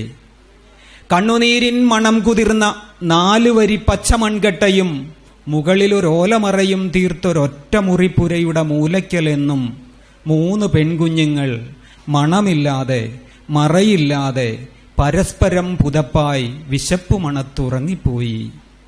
കടിച്ചു തിന്ന ശേഷം വലിച്ചെറിഞ്ഞോരുടൽത്തോലുപോലെ മാമി എപ്പോഴും ചാണകത്തറയിലെ മാമന്റെ ശുക്ലത്തിൽ മലർന്നുകിടന്നിരുന്നു, മണവും മറയുമില്ലാതെ. പുരയ്ക്കൊത്ത നടുക്കായി കമിഴ്ന്നുകിടന്നിരുന്ന മാമന്റെ കുടൽ പുറത്തേക്ക് തള്ളി ഷാപ്പിലെ നെമ്മീൻ കറിയും വേവിച്ച ചീനിയും പട്ടച്ചാരായവും മാമിതൻ ആർത്തവ ചോരയും കുഴഞ്ഞൊരാ ഛർദിൽ മണം കുടൽ കത്തുന്നൊരൻ മണത്തെ പുണർന്നു. ചവിട്ടുപാടിൽ നിന്ന് എഴുന്നേൽക്കാനാകാതെ പുരയ്ക്കു മൂലയിൽ ചോരമണത്തിലൊട്ടിക്കിടന്ന മാമിതൻ ചുണ്ടൊന്നനങ്ങി. മാമനുലച്ചിട്ട ഛർദിലൊന്നെടുത്തെറിഞ്ഞേക്കുക പുറത്തിരുൾ മണത്തിലേക്ക്, ശേഷം നീ എടുത്തോളുക തുടുത്ത നെമ്മീനിൻ തലയും വാലും. മരിച്ച കണ്ണിനാൽ തുറിച്ചു നോക്കുന്ന മുഴുത്ത നെമ്മീനിൻ കറിക്കു തൊണ്ടയിൽ കുരുത്ത മോഹവും കരിഞ്ഞ പള്ളതൻ കടുത്ത വേവലിൽ തിടുക്കമോടെ ഞാൻ ഇരുകരങ്ങളാൽ കോരിയെടുത്തുടൽ കറക്കുമീ മണം കുഴഞ്ഞൊരാ ഛർദിൽ. ഇടയ്ക്കതാ കിടക്കുന്നു നെമ്മീനിൻ നടുത്തുണ്ടം, ചിറകും പണ്ടവുമില്ലാതെ. വാലും തലയും വേർപെട്ടോരുടലിലപ്പോഴും തുടിക്കുന്നുണ്ട് മരണത്തിൻ മണം. കാലം ഏറെ കഴുകിക്കളഞ്ഞിട്ടും ഇന്നും മണക്കുന്നു എൻ്റെ കൈകളിൽ ആ മണം. ജീവിതത്തിൻ്റെ അത്തരം മണങ്ങൾ പേറിക്കൊണ്ടാണ് ഞാൻ ഇന്നും ജീവിക്കുന്നത്. അല്ലെങ്കിൽ എന്നെപ്പോലെ എത്രയോ മനുഷ്യർ അവരുടെ ജീവിതാനുഭവങ്ങളെ കവിതയായോ കഥയായോ നിങ്ങളിലേക്കൊക്കെ, ഒരുപക്ഷെ ഞാനിത് പറയുമ്പോൾ എന്നെക്കാളും വലുതായിട്ട് അനുഭവത്തിൻ്റെ തീച്ചൂളയിൽ വെന്തുരുകിയവരാകാം നിങ്ങളും, ഇവിടെ ഇരിക്കുന്നവരായാലും കേട്ടുകൊണ്ടിരിക്കുന്ന മറ്റുള്ളവരായാലും. അതുകൊണ്ട് തന്നെ ഒരുവൻ അവൻ്റെ അനുഭവങ്ങൾ പങ്കുവയ്ക്കുമ്പോൾ അത് മറ്റുള്ളവർ അവരുടെ ജീവിതാനുഭവങ്ങളുമായി ചേർത്ത് വയ്ക്കുമ്പോഴാണ് അത് ഹൃദയസ്പർശിയായി മാറുന്നത്. പഴയ ഒരു നാടകഗാനം തന്നെയാണ് പാടുന്നത്. മാരിവില്ലിൻ തേന്മലരെ മാഞ്ഞു പോകയോ മാഞ്ഞു പോകയോ, മാരിവില്ലിൻ മാരിവില്ലിൻ തേന്മലരെ മാഞ്ഞു പോകയോ, മാഞ്ഞു പോകയോ. നീളെ നീളെ പാടങ്ങളെല്ലാം കൊതിതുള്ളി നിൽക്കവേ, കൊതിതുള്ളി നിൽക്കവേ. നീളെ നീളെ പാടങ്ങളെല്ലാം കൊതിതുള്ളി നിൽക്കവേ, കൊതിതുള്ളി നിൽക്കവേ. തേന്മഴ പൂകാൻ ഉൾക്കൊള്ളിർപ്പാകാൻ നീ വരില്ലിനി, നീ വരില്ലിനി. മാരിവില്ലിൻ തേന്മലരെ മാഞ്ഞു പോകയോ, മാഞ്ഞു പോകയോ. കടലിൽ നിന്നൊരു കുമ്പിൾ വെള്ളവുമായി കരിമൂകിൽ മാനത്തു വന്നു, കടലിൽ നിന്നൊരു കുമ്പിൾ വെള്ളവുമായി കരിമൂകിൽ മാനത്തു വന്നു. മിഴിതട്ടു നിന്നൊര വാടത്തിൻ മാറിൽ അഴകുറ്റ സ്വപ്നങ്ങൾ പൂത്തു. മിഴിനട്ടു നിന്നൊര പാടത്തിൻ മാറിൽ അഴകുറ്റ സ്വപ്നങ്ങൾ പൂത്തു. മാരിവില്ലിൻ തേന്മലരെ മാഞ്ഞു പോകയോ, മാഞ്ഞു പോകയോ. ഒരു കോടും കാറ്റിന്റെ കൈകളിൽ തട്ടി കരിമൂകിലെങ്ങോ മറഞ്ഞു. ഒരു കോടും കാറ്റിന്റെ കൈകളിൽ തട്ടി കരിമൂകിലെങ്ങോ മറഞ്ഞു. അവരുടെ വാർമുടി കെട്ടിൽ നിന്നൂർന്നു മഴവില്ലിൻ തേന്മലർവാനിൽ. അവരുടെ വാർമുടി കെട്ടിൽ നിന്നൂർന്നു മഴവില്ലിൻ തേന്മലർവാനിൽ. മാരിവില്ലിൻ തേന്മലരെ മാഞ്ഞു പോകയോ, മാഞ്ഞു പോകയോ. കഥാപ്രസംഗം ഈ പറഞ്ഞതുപോലെ ഒരു ഒറ്റയാൾ പോരാട്ടമാണ്. ശരിക്ക് കഥാപ്രസംഗം അതിനകത്ത് അഭിനയ രീതികളുണ്ട്, സംഭാഷണ രീതിയുണ്ട്, ഹാസ്യ അവതരണ രീതികളുണ്ട്. ഇതൊക്കെ ശരിക്ക് ഇതിനെ ജനമധ്യത്തിൽ അവതരിപ്പിച്ചിട്ടുണ്ടോ എന്ന് ചോദിച്ചാൽ സാംബശിവൻ, കെടാമംഗലം സദാനന്ദൻ ഇവരൊക്കെ അവരുടെ കഴിവിനനുസരിച്ച് അവതരിപ്പിച്ചിട്ടുണ്ട്. എങ്കിലും നമ്മൾ ചിന്തിക്കുമ്പോൾ ഈ കല ഇനി ഒരുപാട് വളരേണ്ടതായ തലങ്ങളുണ്ട്. ഇതിന് ദൈവാദിനം കൊണ്ട് ഇപ്പോൾ കുട്ടികൾക്ക് സ്കൂളുകളിലൊക്കെ ഇതിന്റെ അവതരണം വരികയും സ്കൂളുകളുടെ കലാ സാംസ്കാരിക രംഗങ്ങളിൽ ഇതിനെ ഒരു അഭിനയ ഒരു അംശമായി ഉൾപ്പെടുത്തുകയും അങ്ങനെ ഇപ്പോൾ സാർ ഉൾപ്പെടെയുള്ള ആളുകൾ കുട്ടികൾക്ക് കഥകൾ പറയുകയും ആ രീതിയിൽ കൊണ്ടുവരികയൊക്കെ ചെയ്യുന്നു. ഇതൊരു ഒറ്റയാൾ പോരാട്ടം തന്നെയാണ്. ശരിക്ക് സാംബശിവന്റെ കഥകൾ നമ്മൾ കേൾക്കുമ്പോൾ, കെടാമംഗലം സദാനന്ദന്റെയൊക്കെ കേൾക്കുമ്പോൾ നമ്മൾ ആ കഥയോട് ലയിച്ചു പോവുകയും ഉൾക്കൊള്ളുകയൊക്കെ ചെയ്യുന്നു. സ്കൂളിൽ പഠിക്കുന്ന കാലഘട്ടത്തിൽ ഞാനും ഒരു ചെറിയ കാതികനായിരുന്നു. സ്കൂളിൽ അവതരിപ്പിച്ച് കഥാപ്രസംഗത്തിന് പ്രൈസ് വാങ്ങുകയും ഒക്കെ ഈ പറഞ്ഞു നടക്കുന്നതുപോലെ കഥാപ്രസംഗ വേദികൾ ക്ഷേത്രങ്ങളിൽ അവതരിപ്പിക്കുമ്പോൾ അവിടെയൊക്കെ പോയി കേൾക്കുകയും കഥ കേൾക്കുകയും അതിന്റെ ഈടികൾ മനസ്സിലാക്കുകയും അതിനനുസരിച്ച് നമ്മൾ എഴുതുകയും കഥ എഴുതുകയും സ്കൂളിൽ അവതരിപ്പിക്കുകയും ഒക്കെ ചെയ്ത് എനിക്ക് സ്കൂളിൽ ഫസ്റ്റ് പ്രൈസ് കിട്ടിയിട്ടുണ്ട്, സ്റ്റേറ്റ് തലങ്ങളിൽ പോയിട്ടുണ്ട്. സാംബശിവൻ, ഹർഷകുമാർ, കൊല്ലം ബാബു ഇവരുടെയൊക്കെ മുന്നിൽ കഥ അവതരിപ്പിക്കാനുള്ള സാഹചര്യങ്ങൾ ഉണ്ടായിട്ടുണ്ട്. അപ്പോൾ ഞാൻ ഓർക്കുമ്പോൾ സാംബശിവന്റെ കഥാപ്രസംഗം ഓർക്കുമ്പോൾ ഞാൻ 2 വരികൾ പറയണം. ഡെസ്റ്റമോണ ഇവിടെ പറഞ്ഞു, ഒഥല്ലോ എന്ന അതിലെ കഥാപാത്രമാണ് അതിനെ അദ്ദേഹം അവതരിപ്പിച്ചിരിക്കുന്നത്. അതിനകത്ത് ഹാസ്യരംഗങ്ങൾ ഒരുപാടുണ്ട്. അതൊക്കെ അദ്ദേഹം അത്ര തന്മയത്തോടുകൂടി അവതരിപ്പിക്കുന്നു. അതൊക്കെ ഇതിനു മുമ്പ് ഹരികഥ എന്ന് പറയുന്ന ഒരു പ്രസ്ഥാനം ഉണ്ടായിരുന്നു. അത് കഴിഞ്ഞതിന് ശേഷമാണ് പിന്നെ കഥാപ്രസംഗം. കഥാപ്രസംഗത്തിന് സാമൂഹിക അംശം, സാമൂഹിക കഥകള്, സമൂഹത്തെ ഉൾക്കൊള്ളുന്ന കഥകള്, കുമാരനാശാന്റെ കഥകൾ, ഇതൊക്കെ ഉൾക്കൊള്ളിച്ച് സമൂഹ മധ്യത്തിലൊരു മനുഷ്യ ജീവിതത്തെ അവതരിപ്പിക്കണം എന്ന് അതിന് ആദ്യമായിട്ട് ഉപദേശം കൊടുത്തത് ശ്രീനാരായണ ഗുരുവാണ്. അദ്ദേഹമാണ്, ശ്രീനാരായണ ഗുരുവാണ് പറഞ്ഞത്, മനുഷ്യൻ, നമ്മുടെ നവോത്ഥാന കാലം, ആ കാലഘട്ടം മനുഷ്യൻ അറിയണം, നമ്മുടെ ജീവിതവും നമ്മുടെ ദുഃഖവും മനുഷ്യന്റെ ജീവിത രീതികൾ അറിയണം. അതിനുവേണ്ടി ഈ കഥാപ്രസംഗത്തെ ഈ രീതിയിൽ കൊണ്ടുവരണം. അങ്ങനെയാണ് സാമൂഹ്യ കഥകള് ഈ രംഗത്ത് വരികയും ഒക്കെ ചെയ്തത്. അതിന് ശ്രീനാരായണ ഗുരുവിന്റെ ഒരു വലിയ സംഭാവനയുണ്ട്. അദ്ദേഹത്തെ നമ്മൾ ഇതിന്റെ വഴികൾ ചിന്തിച്ച് പുറമോട്ട് പോകുമ്പോൾ നമുക്ക് അനുഭവം കിട്ടും.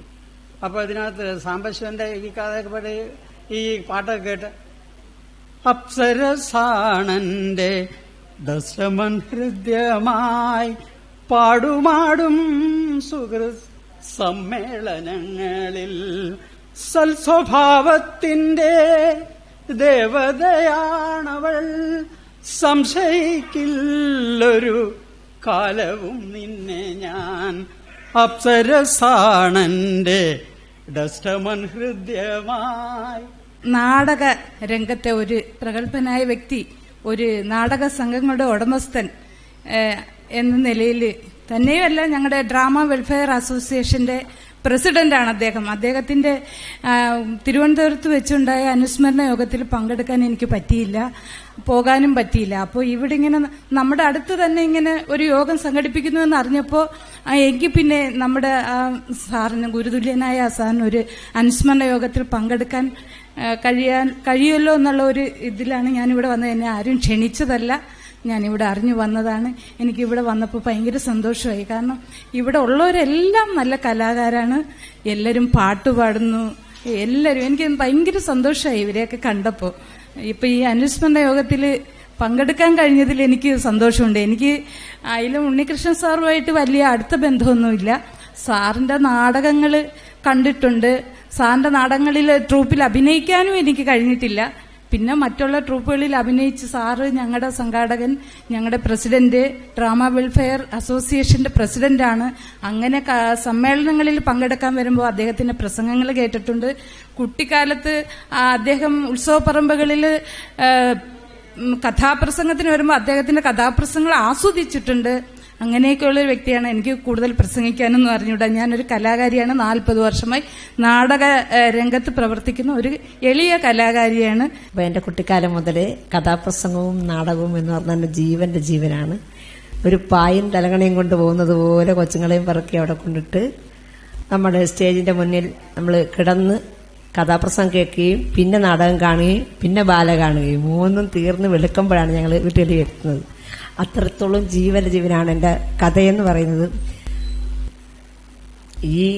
ഈ ഇദ്ദേഹത്തിന്റെ മരണച്ചടങ്ങിൽ പങ്കെടുക്കാൻ പറ്റിയ കാരണമെന്ന് പറഞ്ഞാൽ, ഞാനിപ്പോൾ കറണ്ടും വെട്ടവും ഒന്നുമില്ലാത്ത ചെറിയൊരു കുടിലാണ് ഇപ്പൊ താമസിക്കുന്നത്. അതുകൊണ്ട് TV പരിപാടിയോ അല്ലെങ്കിൽ വാർത്തയോ ഒന്നും കേൾക്കാൻ ഇടയായില്ല. എൻ്റെ ഏറ്റവും ഉറ്റ സുഹൃത്താണ് സീതമ്മ വിജയൻ കല്ലുവാതുക്കൽ. അവളിൽ കൂടെയാണ് എല്ലാം എനിക്ക് കിട്ടുന്നത്.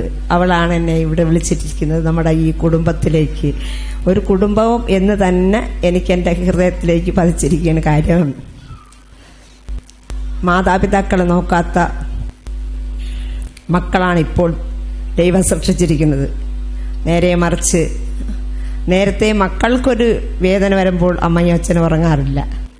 ഇപ്പോൾ അച്ഛനും അമ്മയും എന്ത് കഷ്ടപ്പെട്ടാലും അവർ സുഖമായിട്ട് ഉറങ്ങും, അവർ ഉണ്ണും, അവർ TV കാണും. അതുകൊണ്ട് നമ്മളെയൊക്കെ ഓരോരുത്തരെയും ആശ്രയം ഇതേപോലുള്ള സ്ഥലമാണ്. അപ്പോൾ ഞാൻ ഒന്നും പറയുന്നില്ല.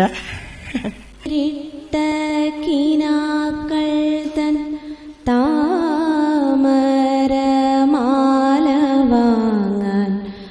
വിളിച്ചിട്ടും വരുന്നില്ല വിരുന്നുകാരൻ,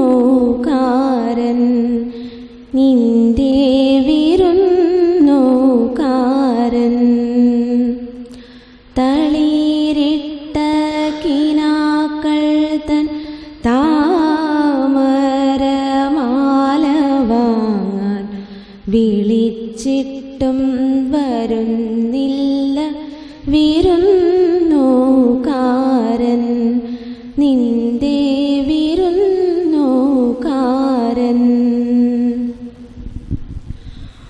പോനുള്ളി പോനുള്ളി കൈവിരൽ കുഴഞ്ഞല്ലോ, പൂക്കാരി മലരെ നീ ആർക്കു വേണ്ടി. മധുര പ്രതീക്ഷതൻ മണിദീപം കൊളുത്തിയ മാനസ പൂജയിനി ആർക്കു വേണ്ടി. തളിരിട്ട കിനാക്കൾ തൻ താമരമാല വാങ്ങാൻ വിളിച്ചിട്ടും വരുന്നില്ല വിരുന്നുകാരൻ, നിന്റെ വിരുന്നുകാരൻ. സമുദ്രതീരം പ്രസിഡന്റ് ശരത് ചന്ദ്രപിള്ള ചടങ്ങിന് നന്ദി പറഞ്ഞു. ഈ യോഗം ഉദ്ഘാടനം ചെയ്ത അരിക്കൽ രാജീവ് സാറ്, ഈ വേദിയിലും സദസ്സിലും ഇരിക്കുന്ന വിശിഷ്ട വ്യക്തിത്വങ്ങളെ, ഇനി ഒരു സംസാരത്തിൻ്റെ ആവശ്യം ഇവിടെയില്ല. ഒരുപാട് സമയം ലേറ്റായിരിക്കുന്നു. ഈ പരിപാടി അവതരിപ്പിച്ചത് നമ്മുടെ സമുദ്രതീരത്തിൻ്റെ സാംസ്കാരിക കേന്ദ്രമാണ്. ഈ സാംസ്കാരിക കേന്ദ്രത്തിന് ആദ്യമേ ഇങ്ങനെ ഒരു പരിപാടി ഇവിടെ അവതരിപ്പിച്ചതിന് ഞാൻ ആദ്യമേ നന്ദി അറിയിക്കുന്നു. അതുപോലെ തന്നെ ഇതിൻ്റെ അധ്യക്ഷൻ പ്ലാക്കാട് ശ്രീകുമാർ സാറ് എൻ്റെ ചെയർമാനാണ്, സാംസ്കാരിക കേന്ദ്രത്തിൻ്റെ ചെയർമാനാണ്. ഇങ്ങനെ ഒരു അനുസ്മരണം സംഘടിപ്പിച്ച അദ്ദേഹത്തിന് ഞാൻ ഈ സമുദ്രതീരത്തിൻ്റെ പേരിലുള്ള നന്ദിയും കടപ്പാടും അറിയിക്കുന്നു. അതുപോലെ തന്നെ ഇവിടെ ഉദ്ഘാടനം ചെയ്യാനെത്തിയ അരിക്കൽ രാജീവ് സാറിനും നമ്മുടെ സമുദ്രതീരത്തിൻ്റെ നന്ദിയും കടപ്പാടും അറിയിക്കുന്നു. അതുപോലെ ഇവിടെ എത്തി ഈ യോഗത്തിൽ നമ്മൾ ഐലം ഉണ്ണികൃഷ്ണൻ സാറിനെ അനുസ്മരിച്ച വിശിഷ്ട ഞാൻ എല്ലാവരുടെയും പേരെടുത്ത് പറയുന്നില്ല, വിശിഷ്ട വ്യക്തിത്വങ്ങൾക്കും നമ്മുടെ സമുദ്രതീരത്തിൻ്റെ അഗീതമായ നന്ദിയും കടപ്പാടും രേഖപ്പെടുത്തുന്നു. അതുപോലെ തന്നെ നമ്മുടെ ഇവിടെ ഇത്രയും നേരം ഇത് കേട്ടുകൊണ്ടിരുന്ന നമ്മളെ അച്ഛനമ്മമാർക്കും ഇവിടുത്തെ നമ്മുടെ സമുദ്രതീരത്തിൻ്റെ സ്റ്റാഫുകൾക്കും മറ്റെല്ലാവർക്കും നമ്മുടെ സമുദ്രതീരത്തിൻ്റെ അഗീതമായ നന്ദിയും കടപ്പാടും രേഖപ്പെടുത്തുന്നു. നന്ദി, നമസ്കാരം.